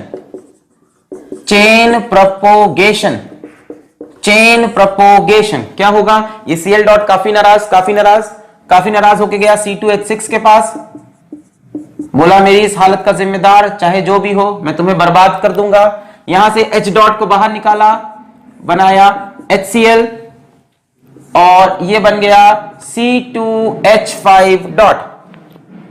और ये रात गए, यहां पे पता नहीं कौन सी शादी हो रही है। अब C2H5 डॉट काफी नाराज, किसकी वजह से इसका ये हालत हुआ है? Cl2 की वजह से। तो ये गया Cl2 के पास और Cl2 से एक Cl डॉट निकाला, C2H5Cl प्लस Cl डॉट। ये Cl डॉट फिर से काफी नाराज, ये जाएगा किसके पास? C2H6 के पास और फिर से ये रिएक्शन होगा, फिर ये बनेगा और ये रिएक्शन बार बार बार बार साइक्लिक ऑर्डर में रिपीट होता जाएगा। इसके बाद आएगा स्टेप 3, जिसको हम बोलते हैं chain termination. Chain termination, chain termination में जितने भी फ्री रेडिकल बने उनको लिख लो C2H5 dot Cl dot, combine करेंगे Cl dot plus Cl dot gives Cl2, C2H5 dot plus C2H5 dot. अब देखो ये क्या बन गया, C4H10 ब्यूटेन, और क्या होगा C2H5 dot plus Cl dot बना लेगा C2H5Cl। तो देखने में प्रोडक्ट सिर्फ लग रहा था C2H5Cl, पर बन रहे हैं ये तीनों प्रोडक्ट। तो ये चीज आपको समझ में आ गई होगी कि ये यहां पे C2H5Cl तो बनेगा ही, साथ में C4H10 ब्यूटेन भी बन रहा है। मैकेनिज्म समझ में आया, Cl2 ब्रेक हुआ, Cl डॉट Cl डॉट को कोई दिखा नहीं, इथेन के पास गया, यहां से H डॉट के साथ HCl बनाया, बन गया C2H5 dot. C2H5 dot free radical, ethyl free radical को कोई दिखा नहीं, बचा क्लोरीन, क्लोरीन को पकड़ा, अपनी इस हालत का जिम्मेदार मांगा, यहां से Cl डॉट को निकाला, C2H5Cl, Cl डॉट बन गया, फिर Cl डॉट वापस गया, और ये साइकिल चलती रही।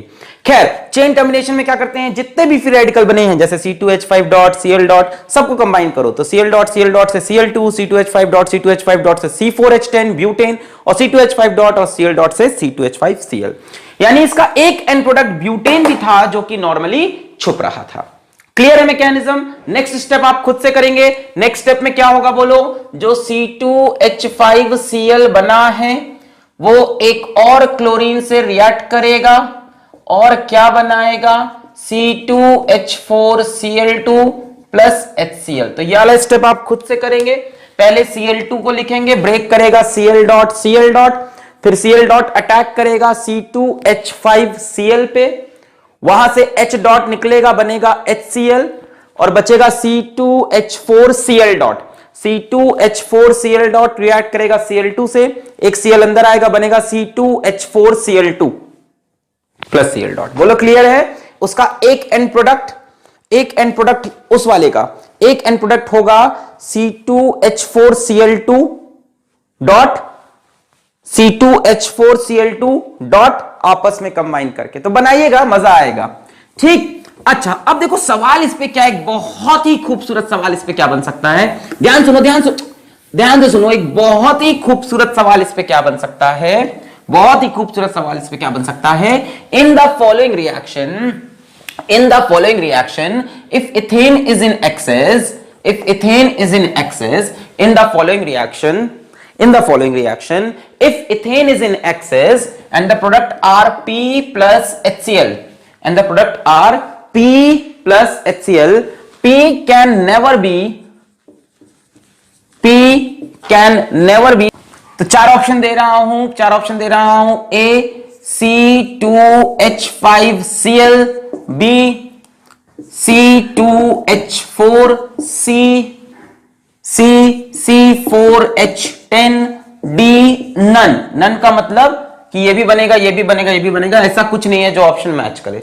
P कैन नेवर बी मतलब P कैन बी एवरीथिंग, सोच के ये बनेगा। C2H5Cl बिल्कुल बनेगा, C2H4 ये तो नहीं देखा, C4H10 यस, लास्ट में एक प्रोडक्ट क्या बना था, C4H10, मतलब ये आंसर होना चाहिए, ये नहीं बनेगा, है ना। ये तो बना था C2H5Cl, C4H10 भी बना था C2H5 डॉट कंबाइन करके, ये नहीं बनेगा। एक्चुअल में ये बनेगा, आंसर होगा नन, ये भी बनेगा, सब बनेंगे। कैसे और देखते हैं, एक छोटी सी पॉइंट मिसिंग थी।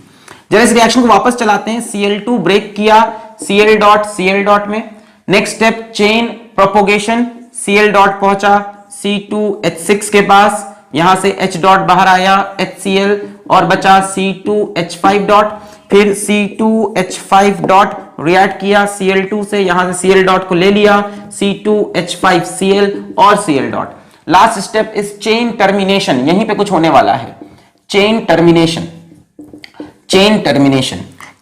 में जितने भी फ्री रेडिकल बने हैं वो आपस में रिएक्ट करेंगे, Cl डॉट और क्या बना है C2H5 डॉट, तो C2H5 डॉट और Cl डॉट रिएक्ट करके बनाए C2H5Cl, Cl डॉट से रिएक्ट करके बनाया Cl2, C2H5 dot reacts with C2H5 dot and forms C4H10। यहां तक तो कहानी हमने समझी थी।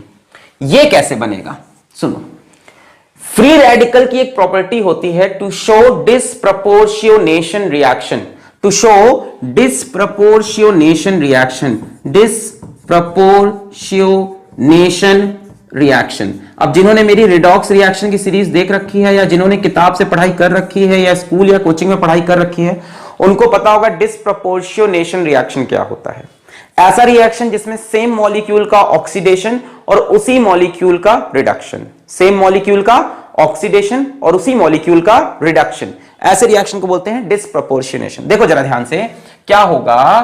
फ्री रेडिकल की एक प्रॉपर्टी होती है C2H5 dot reacts with C2H5 dot. एक तो काम हो सकता था कि कार्बन कार्बन आपस में जुड़ जाते। भाई ये डॉट फ्री रेडिकल किसके ऊपर है? कार्बन के ऊपर है ना। यहां पे ध्यान से अगर इसका स्ट्रक्चर देखो तो ये होगा कि नहीं, CH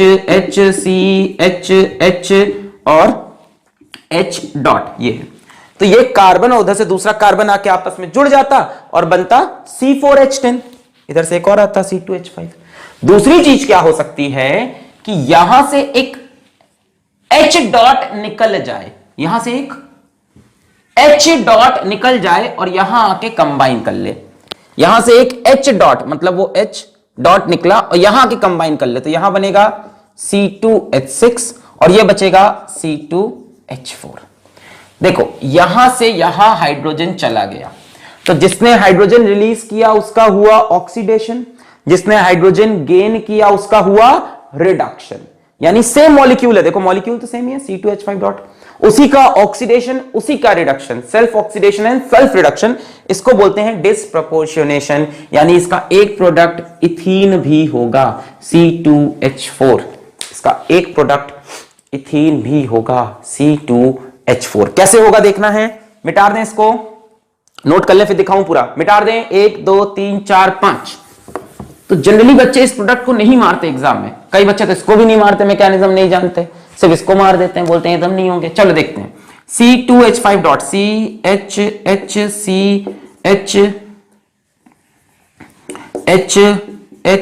डॉट और दूसरा CH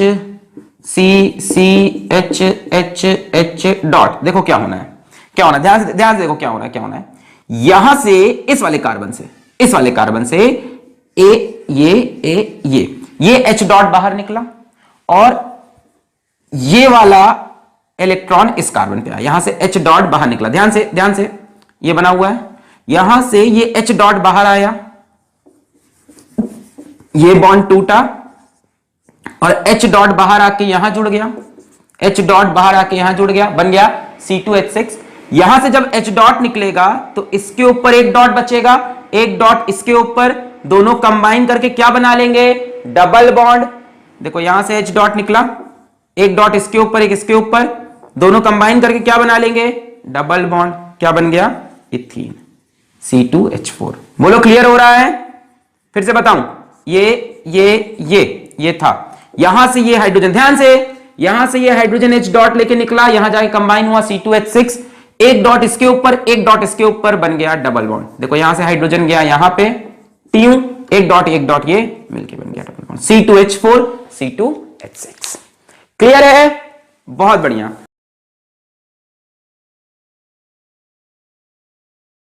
अगला सवाल है कि CH3 CH2 CH3, ध्यान से यहां से शुरू हो गया है ना, क्वेश्चन आने लायक है ये। CH3 CH2 CH3 का रिएक्शन मैंने कराया Cl2 से इन द प्रेजेंस ऑफ सनलाइट। अब भाई साहब प्रॉब्लम क्या है, होगा तो वही फ्री रेडिकल सब्स्टिट्यूशन। यहां दिक्कत क्या है, यहां मेरे पास दो तरह के हाइड्रोजन है, तीन तरह के नहीं है, दो तरह के। देखो ये वाला कार्बन 1 डिग्री, ये वाला कार्बन 1 डिग्री और ये कार्बन बोलो 2 डिग्री, दो तरफ से कार्बन से जुड़ा है। तो मेरे पास 1 डिग्री वाले हाइड्रोजन है, 1 डिग्री वाले हाइड्रोजन है और 2 डिग्री वाले हाइड्रोजन। तो बात ये इस बार सब्स्टिट्यूशन में कौन सा हाइड्रोजन निकलेगा। ठीक है, आप कह रहे हो 2 डिग्री निकलेगा, अभी सब थ्योरी फेल होने वाली है, समझो धीमे धीमे समझो। कई लोग कह रहे हैं यहीं पे लगेगा Cl, हो सकता है इस केस में, हमेशा नहीं, समझना आज बहुत बहुत बढ़िया चीजें मिलने वाली है। तो मान लो 1 डिग्री से हाइड्रोजन निकला तो बनेगा CH3 CH2 CH2Cl, एक तो ये बन सकता है, जरा साफ साफ लिखता हूं मैं, CH3 CH2 CH2Cl, एक तो ये बन सकता है 1 क्लोरोप्रोपेन, ठीक है, यहां से क्लोरीन अंदर आया, हाइड्रोजन बाहर। दूसरा ऑप्शन क्या है, दूसरा ऑप्शन है 2 डिग्री वाला हाइड्रोजन बाहर जाए, CH3 CH CH3 और Cl, भाई साहब एक ये ऑप्शन है 2 क्लोरोप्रोपेन। अब ये बनेगा कि वो बनेगा कि दोनों बनेगा, है ये बनेगा वो बनेगा कि दोनों बनेगा, यही सवाल है इंपॉर्टेंट, ठीक है, दोनों बनते हैं, एक ज्यादा एक कम, एक मेजर एक माइनर। अब समझो क्या क्या होने की कहानी, पहले मैं बता दूं, ये वाला जो यहां पे बनता है वो करीब करीब 55% के आसपास बनता है, सॉरी करीब करीब 45% के आसपास बनता है, और ये वाला जो बनता है करीब करीब 55% के आसपास बनता है। तो इस वाले को हम मेजर, उस वाले को माइनर बोले, पर दोनों काफी बन रहे हैं, कम नहीं।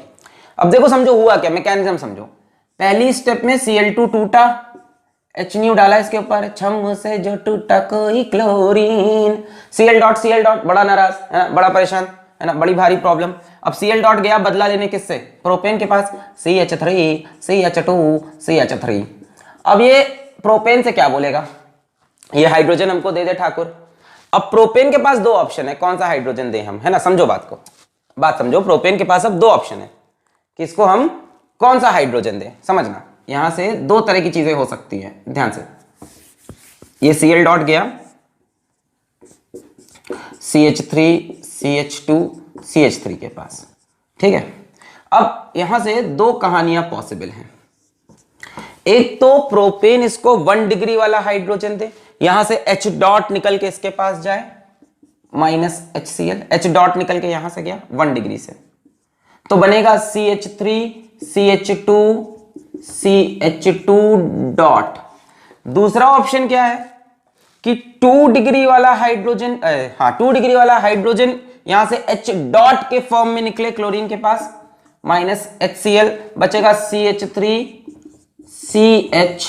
CH3 dot. ये दो ऑप्शन है, देखो ध्यान से देखो, एक हो सकता है 1 डिग्री वाला हाइड्रोजन H डॉट के फॉर्म, क्यों निकल रहा है H डॉट, क्योंकि क्लोरीन बड़े नाराज होकर आया कि हमको अब डॉट चाहिए, और क्लोरीन हाइड्रोजन के साथ बहुत बढ़िया बॉन्ड बनाता है ना, कार्बन साथ भी जुड़ सकता था, पर कार्बन से ना जुड़ के हाइड्रोजन से जुड़ता है ना, हाइड्रोजन से बढ़िया बॉन्डिंग होती है उसकी, तो H डॉट को लेके HCl बन गया। अब ये दूसरा फ्री रेडिकल है ना, ये अपनी इनिशिएशन स्टेप, इनिशिएशन, और ये अपनी प्रोपोगेशन, ठीक है ना, ठीक है ना। अब ये बन सकता है और ये बन सकता है। अगले स्टेप में क्या होता है आपको पता है, ये नाराज हो जाता है ना, कि भाई हमको डॉट दे दिया। अब ये किसको पकड़ता है, क्लोरीन को, और क्लोरीन से Cl लेकर अपने ऊपर Cl लगा लेता है जहां पे डॉट होता है। मतलब यहां से अगर हम चलें तो ये बनेगा, और यहां से चलें तो ये बनेगा। बोलो समझ में आ रहा है भाई। नेक्स्ट स्टेप में क्या होगा, इसके ऊपर क्लोरीन अटैक करेगा, है ना, ये मतलब ये क्लोरीन पे अटैक करेगा Cl2 पे, वहां Cl डॉट खींचेगा अपने ऊपर लगा लेगा, है ना भाई। बड़ा भारी अगला स्टेप है क्या, क्लोरीन Cl2 अटैक करेगा इसके ऊपर, यहां से Cl डॉट उठा के ये इसके ऊपर लगा लेगा, और इसके ऊपर भी क्लोरीन से ये रिएक्ट करेगा, यहां से Cl डॉट उठा के ये यहां पे लगाएगा। तो इस वाले से 1 डिग्री से ये बन रहा है, देखो यहां पे, और 2 डिग्री से ये बनेगा ये। अब बात आती है कि ये मेजर और वो माइनर क्यों, तो अभी मैं बहुत ही फालतू एक्सप्लेनेशन से तुमको समझा देता हूं तुम भी खुश हो जाना। देखो ये बना है फ्री रेडिकल, क्या बना है, फ्री रेडिकल, क्या बना है, फ्री रेडिकल। फ्री रेडिकल की स्टेबिलिटी याद है किससे एक्सप्लेन करते हैं, है ना। अब जो अच्छा टीचर होगा इसकी स्टेबिलिटी बताएगा इंडक्टिव इफेक्ट से, ठीक है, और जो तुम्हारा दोस्त टीचर होगा, है ना, तुम्हारे दिल को जो समझता है, वो बताएगा हाइपर कॉन्जुगेशन, जो असली चीज है ना। फ्री रेडिकल की स्टेबिलिटी होती है हाइपर कॉन्जुगेशन से। किससे होती है, हाइपर कॉन्जुगेशन। हाइपर कॉन्जुगेशन बड़ा इफेक्ट है, इंडक्टिव इफेक्ट से ही बता देंगे अभी हम। हाइपर कॉन्जुगेशन समझो। हाइपर कॉन्जुगेशन में क्या होता है कि फ्री रेडिकल के बगल वाले कार्बन पे, फ्री रेडिकल के बगल वाले कार्बन पे जितने हाइड्रोजन होते हैं उसको बोलते हैं अल्फा हाइड्रोजन। जैसे यहां फ्री रेडिकल के बगल वाले कार्बन पे 6 हाइड्रोजन है, तो इसको हम बोलेंगे इसके पास 6 अल्फा हाइड्रोजन है। जितने ज्यादा अल्फा हाइड्रोजन होंगे उतना स्टेबल फ्री रेडिकल होगा। फिर से, जितने ज्यादा अल्फा हाइड्रोजन उतना ज्यादा स्टेबल फ्री रेडिकल, ठीक है, ठीक है, समझ में आ रहा है कि ऊपर से जा रहा है, आ रहा है सब। जैसे यहां पे फ्री रेडिकल के बगल वाले कार्बन पे, ये नहीं कि सारे बगल, ना ट्रेन बना ली है, तुम भी दे दो, तुम भी दे दो, है ना, खड़े हो गए यहाँ पे, है ना। जैसे एग्जाम में मांगते हैं ये बता दो, बी बता दो, सी बता दो, 2 का 4, 3 का 4, ऐसे किया है कई लोग पेपर में देखता हूँ। भाई क्या बता रहे हो, अच्छा ABC कैसे बताते हो? 2 का A। तो खैर एनीवेज, तो इसके जस्ट बगल चीटिंग करना पाप है, पाप, पापियों। तो इसके जस्ट बगल वाला कार्बन जो है, इसके पास 2 हाइड्रोजन है, तो 2 अल्फा हाइड्रोजन। जितने अल्फा हाइड्रोजन होते हैं उतना ज्यादा हाइपर कॉन्जुगेशन, उतना ज्यादा नो बॉन्ड रेजोनेंस। अब देखना है इसको डिटेल में, तो इसकी आप DVD लेके आइए घर पे, आराम से देखिए, YouTube पे टाइप करें हाइपर कॉन्जुगेशन फिजिक्स वाला, तो पूरा समझाया हुआ है। खैर, तो जितने ज्यादा फ्री रेडिकल के बगल वाले कार्बन पे हाइड्रोजन, उतने ज्यादा अल्फा हाइड्रोजन वही होते हैं। जितना अल्फा हाइड्रोजन उतने ज्यादा नो बॉन्ड रेजोनेटिंग स्ट्रक्चर, क्या चीज? नो बॉन्ड रेजोनेटिंग स्ट्रक्चर, और उतना स्टेबल फ्री रेडिकल, उतने ज्यादा नो बॉन्ड रेजोनेटिंग स्ट्रक्चर और उतना ज्यादा स्टेबल फ्री रेडिकल। अब मेरे को बताओ कौन ज्यादा स्टेबल फ्री रेडिकल है इन दोनों में? ये वाला है। तो भाई जो ज्यादा स्टेबल रेडिकल होगा रिएक्शन उसी को तो बनाएगा, है? वो काहे इसको प्रोड्यूस करे? ये अनस्टेबल है, इसको कम बनाएगा, इसको ज्यादा बनाएगा, है ना? ये कम स्टेबल फ्री रेडिकल है, 2 अल्फा हाइड्रोजन, ये ज्यादा स्टेबल। एक और तरीका है इंडक्टिव इफेक्ट। जरा ध्यान समझो, फ्री रेडिकल होते क्या हैं? फ्री रेडिकल होते हैं इलेक्ट्रॉन डेफिशिएंट स्पीशी, इलेक्ट्रॉन की कमी है इनको। ध्यान से देखो, ये इसके पास सब बढ़िया, सब जिंदगी इसकी मस्त चल रही थी, तुमने यहां से H डॉट निकाला है, H डॉट, एक इलेक्ट्रॉन निकल गया। इस कार्बन को देखो, इसके पास कितने इलेक्ट्रॉन है? 1 2 3 4 5 6 7, 1 2 3 4 5 6 7। फ्री रेडिकल के पास 7 इलेक्ट्रॉन है, किसी के पास भी 8 होने चाहिए, तो इलेक्ट्रॉन की कमी है।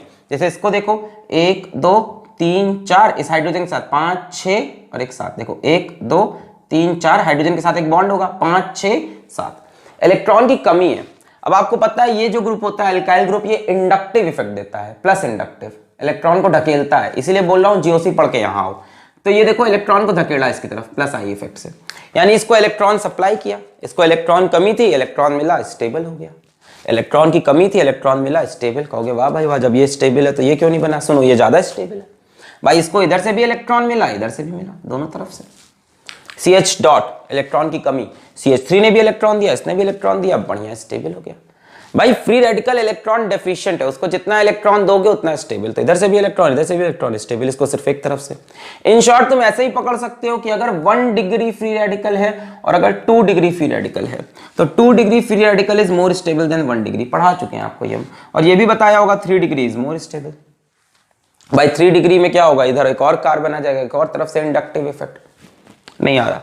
3 डिग्री में यहाँ एक और कार्बन आ जाएगा, एक और inductive effect, number of alpha hydrogen भी बढ़ जाएंगे। यहां से एक कार्बन यदि आ गया 3 3 6 और इधर से 3 और 9, तो स्टेबिलिटी इसकी बढ़ जाएगी।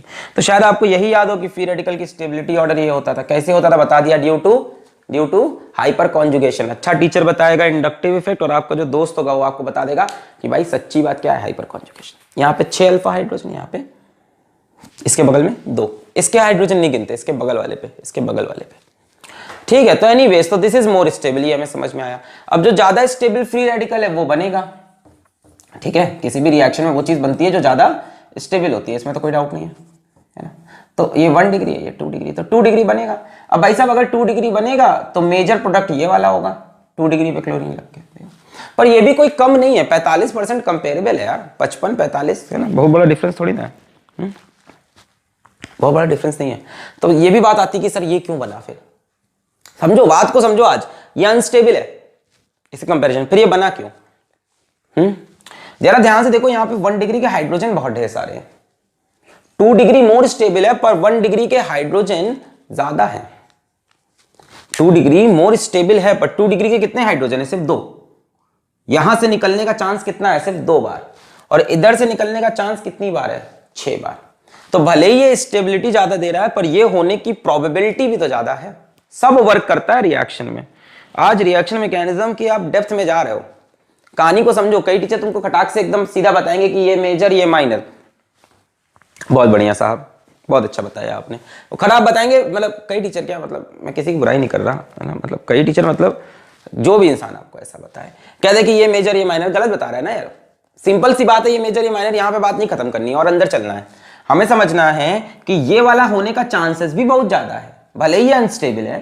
इस तरह के होने का चांसेस 6 बार है और इस तरह का होने का चांसेस सिर्फ 2 बार है। तो सब मिला जुला के देखा हमने, ये ज्यादा बना और ये कम बना। अब आप बोलोगे कैसे मिलाया जुलाया, धीमे धीमे समझ में आएगा।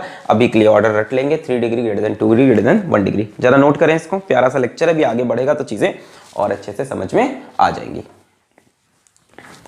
क्लियर है? नोट किया? आगे बढ़े? बहुत बढ़िया, बहुत बढ़िया साहब। अच्छा, तो आपको ये वाली कहानी क्लियर हुई। जरा देखो एक और रिएक्शन देखो, CH3 CH2 CH3 plus Br2। हमसे पूछा इसका मेजर प्रोडक्ट बताओ। अब ये भी ब्रोमिनेशन और क्लोरीनेशन सेम होते हैं एक तरह से।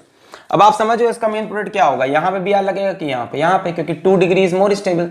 तो CH3 CH CH3 Br, ये 2 डिग्री से बन रहा। CH3 CH2 CH2 Br, ये 1 डिग्री से बन रहा। तो definitely this becomes major and this becomes minor. ये मेजर प्रोडक्ट हो गया और ये माइनर प्रोडक्ट हो गया। ठीक है, अभी परसेंटेज में बात नहीं कर रहे, थोड़ी देर बाद फिर से करेंगे।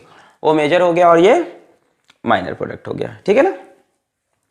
ठीक है। अच्छा, अब जरा ये बताओ CH3 CH2 CH3 plus F2 over H, बताओ क्या बनेगा मेजर प्रोडक्ट? भाई साहब क्या बनेगा बताएं, बताएं इसका मेजर प्रोडक्ट बताएं, क्या बनेगा बताएं।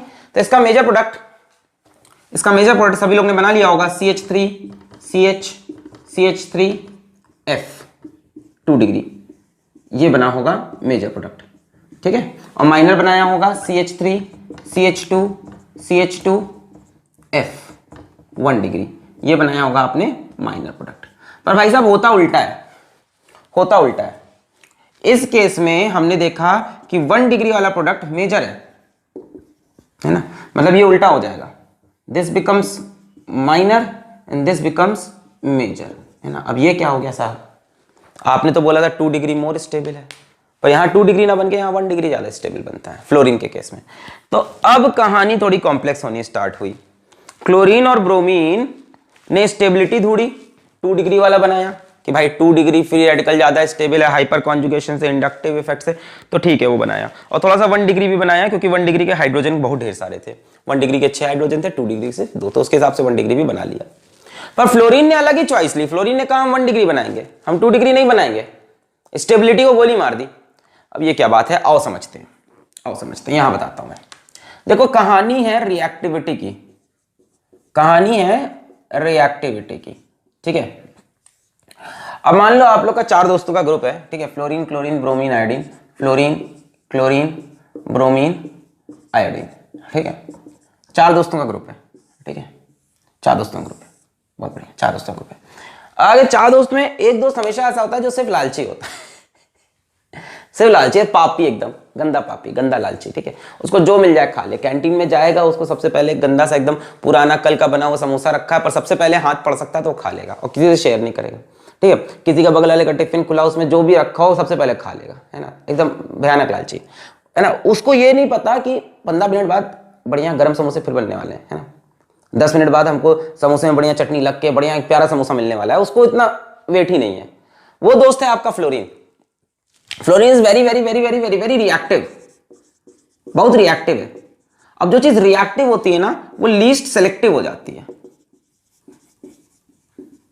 जो चीज रिएक्टिव होती है वो चीज लीस्ट सेलेक्टिव होती है। जैसे आप इस टाइम क्लास 11th में हो, है ना, अब आपकी क्लास में कितना बच्चा है, आपके स्कूल में 60 बच्चा, 70 बच्चा, उसी के अंदर आपको अपनी जिंदगी का सोलमेट दिख गया, आपने मान लिया यही मेरा सोलमेट है। दुनिया कुछ नहीं देखी, आप रिएक्टिव हो, आपको सेलेक्टिव की परवाह नहीं है, आपको लगा इतने ही 70 बच्चे मेरी जिंदगी में रहने, इसी के अंदर मेरा सोलमेट, इसी में मेरे प्यार करने वाली, प्यार करने वाला, यही है मेरी जिंदगी। अरे दुनिया तो देख लो भाई, डिसाइड तो कर लो कि जीवन में क्या क्या है, अपॉर्चुनिटी तो देखो अभी आगे। रियलिटी चीज बता रहा हूं आपको, एक अच्छी चीज है ना। तो फ्लोरीन पे वापस आओ। तो मैं क्या कह रहा था कि फ्लोरीन बहुत रिएक्टिव है, ठीक है ना। तो ये वैसा ही है तुम्हारे जैसा कि 70 बच्चे की क्लास है, तो सोचा इसमें से ही ढूंढ लेना, तो इसके पास समय नहीं है सेलेक्ट करने का, है ना। फ्लोरीन आया, अब इसने कहा कौन अंदर वाले कार्बन तक जाए, कौन इतनी मेहनत करे, जो समोसा बना बनाया रखा है उसी को खा ले। देखो ध्यान से देखो तो अंदर वाले कार्बन के पास पहुंचना थोड़ा टफ है ना। ध्यान देखो अंदर वाला कार्बन थोड़ा प्रोटेक्टेड है, अगर आपको पता हो तो ये टेट्राहेड्रल स्ट्रक्चर लेगा, ठीक है, 3D में ना, तो अंदर वाला थोड़ा ढका हुआ सा है ना, अंदर वाला कार्बन थोड़ा ढका है। अब फ्लोरीन आया बाहर से रिएक्ट करने, वहां तक पहुंच ही नहीं पाया, अगल बगल से हर तरफ से हाइड्रोजन भरे हुए हैं टेट्राहेड्रल में, तो इसके पास चांसेस ज्यादा है कि वो इनसे रिएक्ट कर जाए, बजाय इसके कि वो संयम रखे और एकदम समझदारी से पहुंच के यहां आए, इतना इसके पास समय नहीं है, ठीक है। तो वही तुम्हारा वाला हाल है कि यही मेरा प्यार, यही मेरी जीवन, इसी में मैंने चुन लिया है ना, बाहर की अपॉर्चुनिटी देखनी ही नहीं है, इसको वेट ही नहीं है कि इसके बाद ये भी आ सकता है, नहीं जल्दबाजी में। तो ये फ्लोरीन का हाल है। Fluorine is very very reactive. Chlorine दोनों के बीच में झूलता है, कुछ रिएक्टिव कुछ सेलेक्टिव, इसीलिए आपने क्लोरीन में देखा कि 1 डिग्री वाला भी बना और 2 डिग्री वाला भी बना, 1 डिग्री भी बना और 2 डिग्री भी बना। ब्रोमीन को करीब करीब आप सेलेक्टिव मानो, सेलेक्टिव मतलब ये इंतजार करता है जीवन में, ठीक है, पहले लाइफ में कुछ करेंगे, कुछ बनेंगे, कुछ अचीव करेंगे, फिर शादी ब्याह करेंगे लास्ट में एकदम, तो ये सेलेक्टिव टाइप का है ना, सेलेक्ट करके सबसे अच्छी चीज लेगा लास्ट में, एकदम वेट करके, जो भगवान ने इसके लिए बना के भेजा है, मतलब बढ़िया, जब एकदम गरम समोसा मिलेगा तभी खाएंगे, ये ब्रोमीन है। और आयोडीन भी वेरी वेरी सेलेक्टिव, ये सब लीस्ट रिएक्टिव और मोर सेलेक्टिव, जल्दबाजी नहीं है, मतलब इनको यहां मौका दिया जाता तो इन हाइड्रोजन को ना पकड़ के अंदर वाले हाइड्रोजन को पकड़ते, क्योंकि उनको पता था वहां स्टेबिलिटी ज्यादा है। फ्लोरीन को इसकी फिक्र नहीं है, कहां होगी भाई, इतना एग्रेसिव इंसान, उसको जो बाहर से मिला उसको रख लिया। आई होप आपको क्लियर होगा। क्लोरीन दोनों के बीच में भी क्लोरीन की कहानी समझनी पड़ेगी और अंदर डिटेल चल के, तभी तो पूरा लेक्चर बना है, वरना 10 मिनट खत्म कर देते। क्लोरीन कहानी समझेंगे। ब्रोमीन को करीब करीब सेलेक्टिव मानो, मतलब ब्रोमीन के केस में जैसे ही क्वेश्चन आएगा तो 3 degree greater than 2 degree greater than 1 degree, bromine और आयोडीन का केस आए तो सोचना ही नहीं, ब्रोमीन आयोडीन का केस आए तो सबसे पहले वो 3 डिग्री पे अटैक करेंगे, फिर 2 डिग्री पे अटैक करेंगे, फिर 1 डिग्री पे। सीधा सीधा डिग्री पे भी मत जाओ, स्टेबिलिटी समझना बात की है ना, बात की डेप्थ समझो, स्टेबिलिटी को पकड़ो, स्टेबिलिटी पे अटैक करेंगे, ठीक है ना, ठीक है ना। क्लोरीन थोड़ा बीच में झूल रहा है, थोड़ा सा स्टेबल भी है, थोड़ा सा अनस्टेबल भी, जैसे आप में से मैक्सिमम लोग तो ऐसे ही होते हैं ना, कर भी लें प्यार इसी क्लास में, ना करें अभी पढ़ाई कर ले, तो उस टाइप का है, ठीक है। ये तो बदमाश है मिटा दें, ये तुम्हारा सबसे बदमाश दोस्त, सबसे बदमाश दोस्त जो तुम्हारा होता है ग्रुप में वो है, ठीक है। चलो आगे समझते हैं खैर कहानी को। अच्छा, तो यहां तक आपको कहानी तो समझ में आ गई अब, ठीक है, कि भाई साहब ब्रोमीन वोमीन है तो वो सब थोड़ा अपना सेहत का ध्यान रखते हैं, और फ्लोरीन भाई साहब सिर्फ अटैक करते हैं, ठीक है। तो fluorine is most reactive, chlorine बीच में कहीं झूल रहा है, और bromine iodine are most selective. ये मोस्ट स्टेबल फ्री रेडिकल बनने का इंतजार करेंगे, ये लीस्ट सेलेक्टिव, इनको कोई इंतजार नहीं है, ये सीधा 1 डिग्री पे अटैक करना चाहेंगे, फिर 2 डिग्री पे, फिर 3 डिग्री। अच्छा एग्जैक्टली ऐसा भी नहीं कहो कि 1 डिग्री पे, ऐसा बोलो कि ये जो अटैक करना चाहते हैं least selective and more reactive, समझो बात को समझो, सीधा सीधा आंसर ये नहीं होगा कि 1 डिग्री पे, ये उस पे अटैक करेंगे जहां पे लेस स्टेरिक हिंड्रेंस हो, जहां पे अगल बगल हिंड्रेंस कम हो, जहां बड़े बड़े ग्रुप ना हो, जहां आसानी से पहुंचा जा सके, वहां पे ये अटैक। और इनको, इनके पास समय है, ये आराम से पहुंचेंगे, जहां इनको जब तक क्या नहीं मिले, इनको जब तक क्या नहीं मिले, स्टेबिलिटी नहीं मिले, इनको सुकून नहीं मिलेगा, और ये बेचारा इन दोनों के बीच में झूलता रहता है, ठीक है। जैसे देखो अब क्वेश्चन देता हूं मैं, CH3 CH3 CH3 H। अब देखो ध्यान से बताना, सही से इसका फ्लोरिनेशन किया, ब्रोमिनेशन किया, इन the presence of sunlight, in the presence of sunlight, मुझको बताओ क्या प्रोडक्ट बनने का चांस है, सोच के। अब यहां पे 2 तरह के हाइड्रोजन है आपके पास, सोच के आंसर देना। We have 2 types of hydrogen, we have 2 types of hydrogen. ये वाला हाइड्रोजन देखो 3 डिग्री है, ये 1 डिग्री, ये 1 डिग्री, ये 1 डिग्री, ठीक है। तो या तो 1 डिग्री हाइड्रोजन निकलेगा या तो 3 डिग्री, सब्स्टिट्यूशन होना है।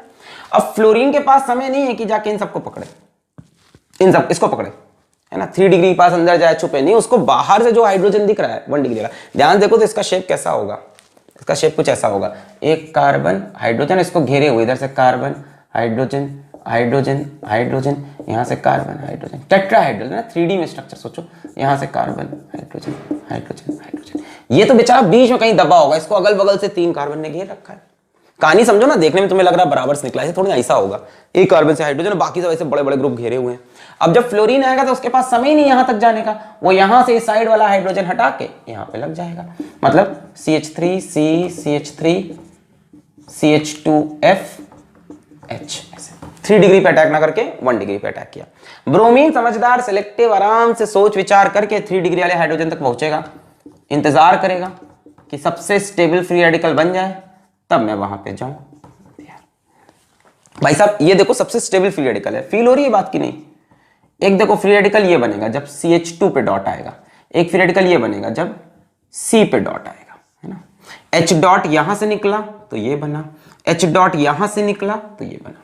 अब देखो ये बहुत कम स्टेबल है, अगर यहां पे अल्फा हाइड्रोजन देखो तो इसके बगल वाले कार्बन के पास सिर्फ एक हाइड्रोजन है, बगल वाले कार्बन के पास एक हाइड्रोजन, सिर्फ एक अल्फा हाइड्रोजन, इसके बगल में तीन तीन तीन 9 अल्फा हाइड्रोजन, यहां ध्यान से देखो 9 अल्फा हाइड्रोजन, है ना, 3 डिग्री, वेरी स्टेबल,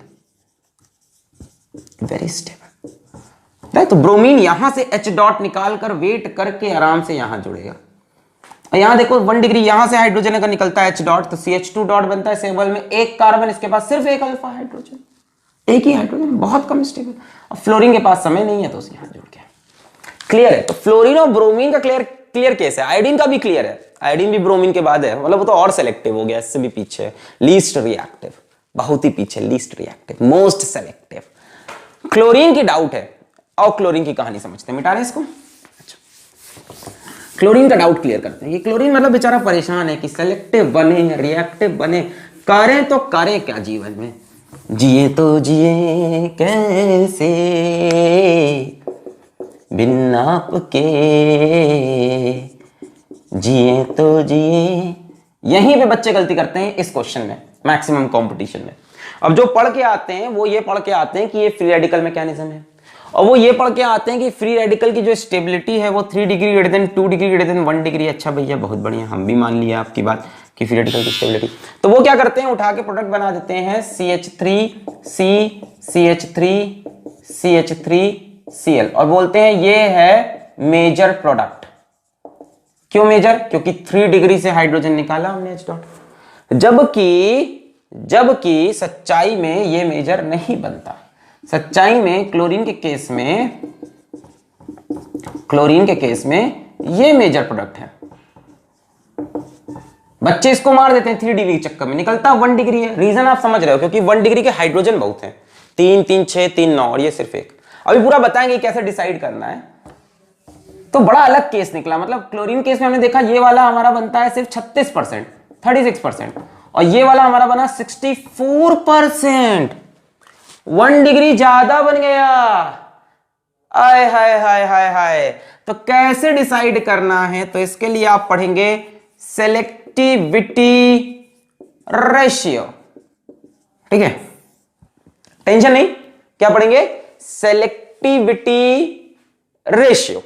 देखो ध्यान से, 3 डिग्री 2 डिग्री 1 डिग्री, क्लोरीन के लिए पढ़ ले अभी, 3 डिग्री 2 डिग्री 1 डिग्री। एक नंबर लिखो सबके लिए, 5 3.8 और 1, पहले लिख लो 5 3.8 और 1। अब देखो सुनो सुनो सुनो सुनो सुनो सुनो सुनो सुनो सुनो सुनो सुनो सुनो सुनो सुनो सुनो सुनो सुनो, फ्रैक्शन, प्रोपोर्शन लिख लो, प्रोपोर्शन ऑफ, सुनना सुनना इस वाले क्वेश्चन में प्रोपोर्शन कैसे समझना है, सुनो, प्रोपोर्शन ऑफ, ये कहां से बना है? 3 डिग्री से, ऑफ 3 डिग्री कितना ये वाला प्रोडक्ट बनेगा। देखो देखो देखो, 3 डिग्री के लिए जो वैल्यू है सिलेक्टिविटी रेशियो कितना है? 5। 3 डिग्री के हाइड्रोजन कितने हैं? 3 डिग्री का एक हाइड्रोजन, ये 3 डिग्री, ये 1 डिग्री, ये 1 डिग्री, ये 1 डिग्री, 3 डिग्री का एक हाइड्रोजन। सो 1 × 5 = 5। सुनो पहले, इसमें 2 डिग्री है? नहीं है। प्रोपोर्शन ऑफ 2 डिग्री है ही नहीं, 1 डिग्री। 1 डिग्री के हाइड्रोजन कितने हैं? 3 3 6 3 9, और 1 डिग्री के लिए सिलेक्टिविटी रेशियो कितना है? 1 = 9। अब सुनो, परसेंटेज चाहिए, परसेंटेज चाहिए, percentage of 3 degree, percentage of 3 degree, तो 3 डिग्री का प्रोपोर्शन कितना है 5 divided by total proportion 5 + 9 14 multiplied by 100। ये क्लियर कट तरीका है। 5 डिवाइड बाई 14 मल्टीप्लाइड बाई 100। तो इसमें मैं कैलकुलेटर यूज कर दे रहा हूं। डिवाइड बाई 14, 5 डिवाइड बाई 14, तो 35% आ रहा है करीब करीब, वही मैंने 36 लिखा है, अप्रोक्सीमेटली 36%। बोलो क्लियर है? बोलो क्लियर है? करीब करीब 36%। अब परसेंटेज ऑफ 1 डिग्री, तो 1 डिग्री का प्रोपोर्शन उठाओ 9 divide by total proportion 9 5 14 multiplied by 100। अब भाई एक 36 है तो दूसरा डेफिनेटली 64 होगा, कोई डाउट? तो दिखा आपको कि 1 डिग्री का यहां पे परसेंटेज ज्यादा है, जबकि 1 डिग्री का फ्री रेडिकल लेस स्टेबल था। पर रीजन ये था कि 1 डिग्री के हाइड्रोजन बहुत ज्यादा है। क्लोरीन बेचारा कंफ्यूज, रिएक्टिव बनूं या सेलेक्टिव बनूं? तो क्लोरीन के लिए यूज करना पड़ता है सेलेक्टिविटी रेशियो। मैं आपको एक बात सच्चाई बताऊं, ना ब्रोमीन के लिए सेलेक्टिविटी रेशियो का कोई मतलब है, ना फ्लोरीन के लिए, ना आयोडीन के लिए। फ्लोरीन मोस्ट रिएक्टिव, जहां पे सबसे कम भीड़ वहां पे अटैक करेगा। ब्रोमीन आयोडीन वेट करेंगे सबसे स्टेबल फ्री रेडिकल का, पर क्लोरीन कंफ्यूज यूज करता है इस मैकेनिज्म को। बताओ इससे क्लियर हो रहा है कि नहीं? हमें लग रहा था कि ये बनना चाहिए 3 डिग्री मोस्ट स्टेबल, पर ऐसा हुआ नहीं। हाइपर कॉन्जुगेशन 3 3 6 3 9 9 अल्फा हाइड्रोजन, पर ऐसा हुआ नहीं, क्योंकि 1 डिग्री के हाइड्रोजन भी तो ज्यादा है। बोलो बात समझ में आ रही है? भले ही ये सबसे अच्छा है पर इसकी क्वांटिटी भी तो कम है ना? अब जैसे मान लो एक इंसान बहुत अच्छा है, बहुत ही अच्छा, और उसके अगल बगल 9 दुश्मन है ना, 9 बुरे लोग, 9 शैतान लोग, तो ओवरऑल 10 लोग मिलकर शैतानी काम करेंगे कि नहीं? 10 लोग मिलकर शैतानी काम करेंगे कि नहीं? तो देखो सब लोग मिलकर क्या किए शैतानी काम, लीस्ट स्टेबल बना दिया है ना, उतना स्टेबल नहीं बना पाए। 9 लोग भारी पड़ गए इसके ऊपर। ये इतना बड़ा हीरो नहीं है कि रुक पाए। क्लियर हुई बात? सेलेक्टिविटी रेशियो को लिखे रहे, भी एक और क्वेश्चन कराते हैं तो आपको और क्लियर होगा। सेलेक्टिविटी रेशियो को आप लिखे रहे, मैं आपको वो क्वेश्चन कराता हूं जहां से लेक्चर स्टार्ट किया था मैंने। ये है सेलेक्टिविटी रेशियो क्लोरीन का 3 डिग्री 2 डिग्री 1 डिग्री 5 3.8 1। जरा ये क्वेश्चन देखें, CH3 CH2 CH3, इसमें मैंने क्लोरीन का रिएक्शन कराया इन द प्रेजेंस ऑफ सनलाइट। तो शायद मैंने आपको बताया था कि यहां पे दोनों प्रोडक्ट बनेंगे। लेक्चर के स्टार्टिंग में मैंने आपको बताया था यहां पे दोनों प्रोडक्ट बनेंगे, ठीक है?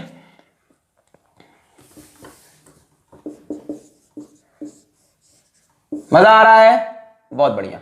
चलो एक चांस है कि 1 डिग्री से हाइड्रोजन निकले, एक 1 डिग्री है यहां पे, एक और 1 डिग्री और एक 2 डिग्री, 3 डिग्री तो है नहीं, और दूसरा चांस है 2 डिग्री से। तो 1 डिग्री से निकला तो CH3 CH2 CH2 Cl, और 2 डिग्री से निकला तो CH3 CH Cl CH3। अब यहां ज्यादा स्टेबल कौन सा है? डेफिनेटली ये वाला, ये तो लेस स्टेबल है 1 डिग्री वाला। बनता कौन सा है? अब यहां पे ज्यादा स्टेबल वाला बनता है। देखो दोनों चीज मिला क्यों रहा है, सेलेक्टिविटी रेशियो से ही सही आंसर आएगा। यहां पे ये ज्यादा बनता है ना, ये वाले का परसेंटेज 55%, ये वाले का परसेंटेज 45%। अब तुम बोलोगे सर कैसे डिसाइड, इससे डिसाइड करो ना। आओ चलो, प्रोपोर्शन ऑफ 2 डिग्री। आओ 2 डिग्री के लिए भाई कितना है? रेशियो है 3.8, और 2 डिग्री के हाइड्रोजन कितने हैं? 2 डिग्री के हाइड्रोजन है मेरे पास 2, तो 2 इंटू 3.8 कितना हो गया? 7.6।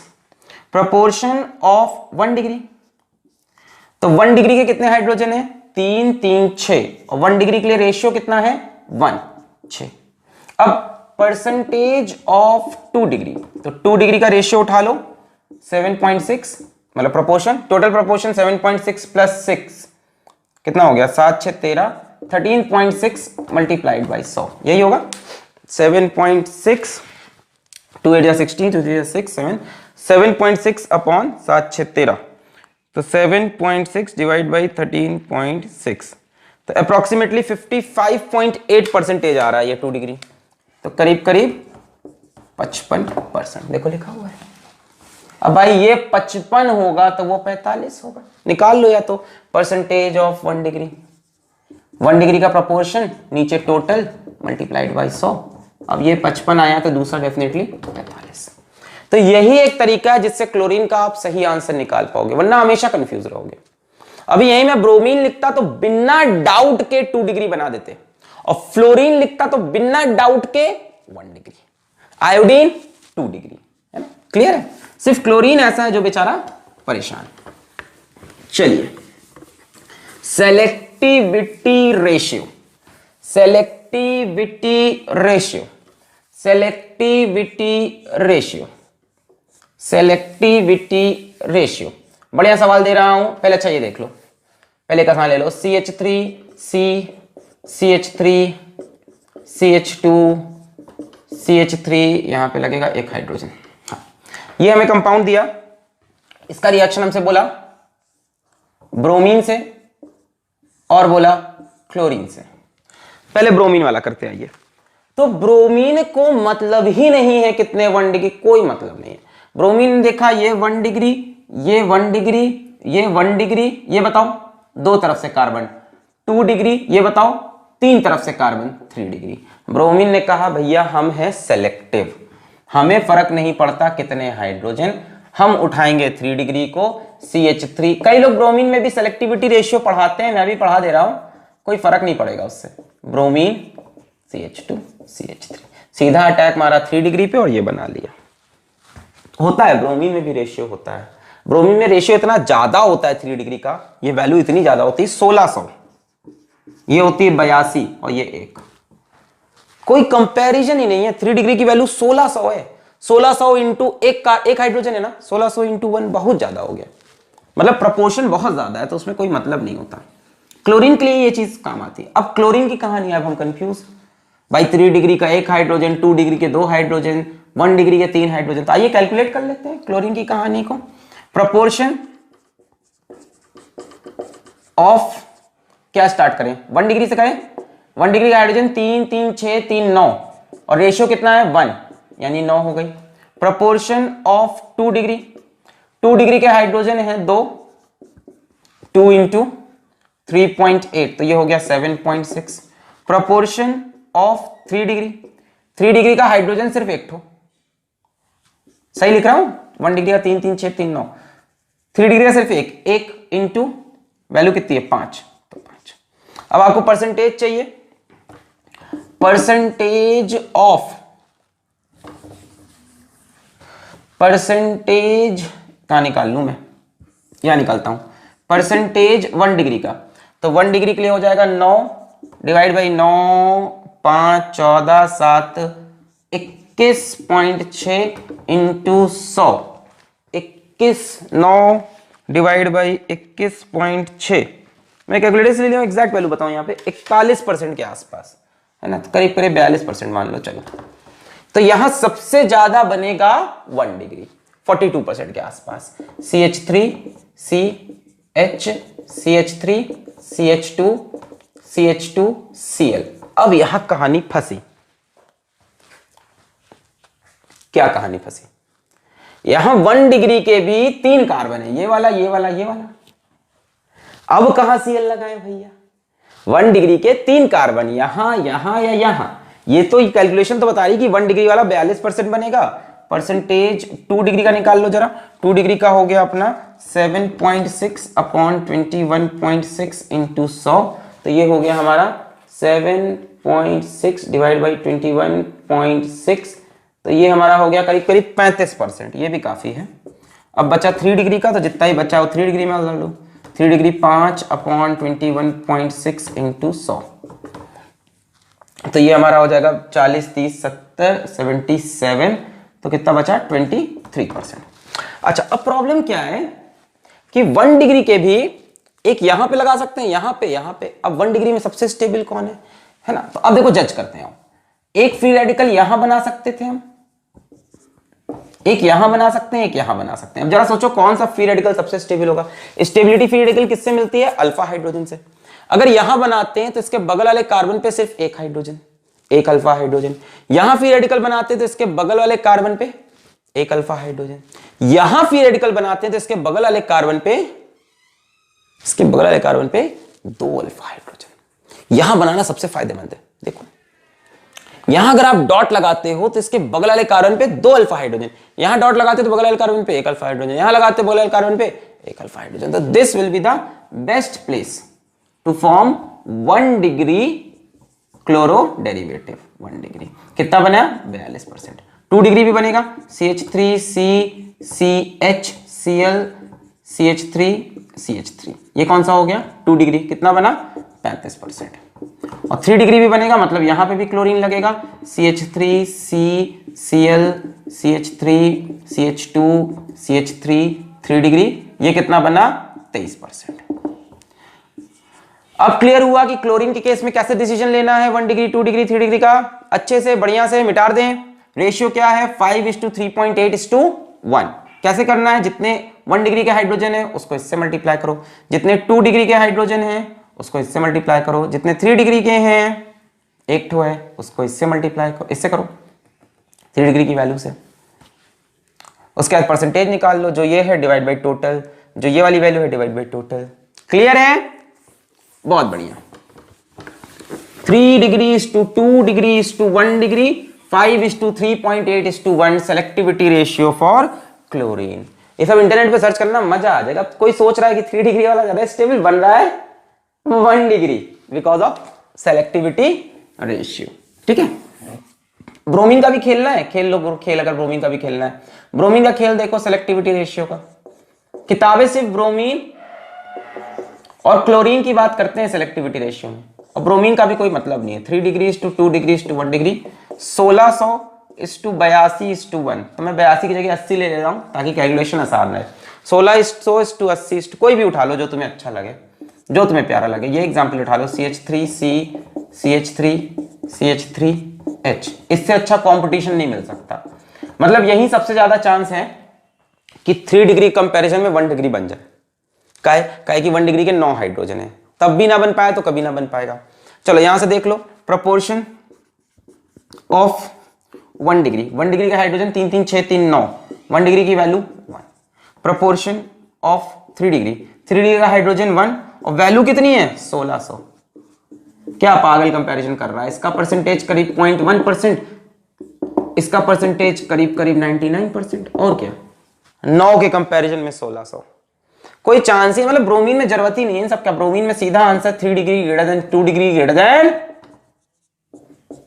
1 डिग्री। अदरवाइज अगर क्वेश्चन आता है कि एग्जैक्ट बताओ रेशियो, कुछ फंसा देता है, तो आप इसको याद रखो। 1600:80:1 ये ब्रोमीन का, और क्लोरीन का क्या था? 5:3.8:1। मिटा दूं? बहुत बढ़िया।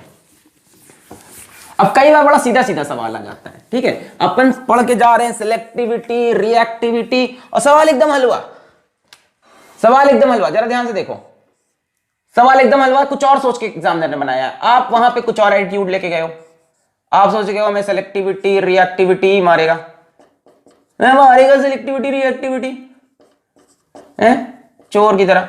अब मान लो एग्जामिनर ने ये सवाल बना दिया और बोला इसका मैंने क्लोरीनेशन कर दिया, इसका मैंने क्लोरीनेशन कर दिया, है ना।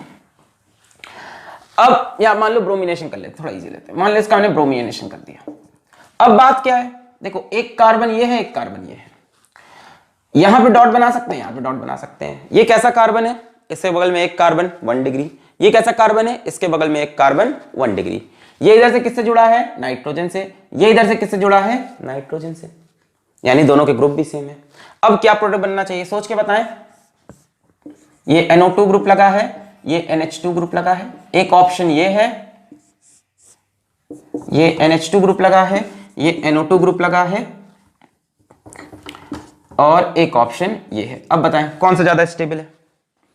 Which will be more stable? अब देखो ध्यान दो, तो ये ग्रुप हमें +m इफेक्ट देता है इलेक्ट्रॉन को अंदर ढकेलने का, और ये -m इफेक्ट देता है इलेक्ट्रॉन को खींचने का। फ्री रेडिकल कैसी स्पीशी है? फ्री रेडिकल इलेक्ट्रॉन डेफिशिएंट है, उसको इलेक्ट्रॉन की जरूरत है, और ये रेजोनेंस के थ्रू इलेक्ट्रॉन दे रहा है, और ये रेजोनेंस के थ्रू इलेक्ट्रॉन ले रहा है। सब जीओसी में पढ़ाया।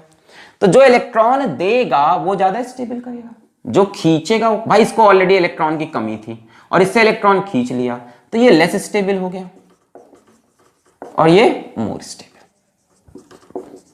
तो क्या बनेगा? मोर स्टेबल वाला ए। ये चाहे क्लोरीन हो चाहे ब्रोमीन। अब यहां ये मत दिमाग लगाना कि क्लोरीन के केस में लेस स्टेबल, ऐसा कुछ नहीं कि क्लोरीन लेस स्टेबल को फेवर करता है, ऐसा कुछ नहीं है। क्लोरीन भी मोर स्टेबल चाहता है, वो तो नंबर ऑफ हाइड्रोजन ज्यादा हो रहा है। यहां क्लोरीन होगा तो भी ऑप्शन ये करेक्ट होगा। बोलिए क्लियर है? बहुत बढ़िया भाई, बहुत बढ़िया बहुत बढ़िया बहुत बढ़िया। चलिए एक लास्ट क्वेश्चन, ये इसका reaction with fluorine with bromine, sorry with chlorine और विथ ब्रोमीन। ध्यान से देखें तो इसके पास 3 तरह के हाइड्रोजन हैं। यहां पे CH3 1 डिग्री हाइड्रोजन, यहां पे CH 3 डिग्री हाइड्रोजन, 3 तरफ से कार्बन, ये CH2 CH2 CH2 CH2 CH2, ये सारे 2 डिग्री के हाइड्रोजन। अब इसका रिएक्शन फ्लोरीन से, क्लोरीन से, ब्रोमीन से कराया, तो आप बताएं कि सब में कौन कौन सा प्रोडक्ट होगा। मैं क्वेश्चन यहीं पे करके छोड़ रहा हूं, आप कमेंट में अपना आंसर बताएं। यहां पे देखो, ये वाले जो हाइड्रोजन होंगे 3 ठो, यहां क्या लगेगा CH3, ये 1 डिग्री, यहां पे एक हाइड्रोजन, ये कैसा 3 डिग्री, यहां पे CH2 2 डिग्री, यहां पे CH2 2 डिग्री, यहां पे CH2 2 डिग्री, यहां पे CH2 2 डिग्री। तो आपको बताना है कि किसके केस में क्या ज्यादा बनेगा। तो आज का लेक्चर खत्म करते हैं यहीं पे फ्री रेडिकल सब्स्टिट्यूशन का एक बहुत important topic halogenation of alkene complete होता है। पढ़ाई करते रहेंगे। All the very best.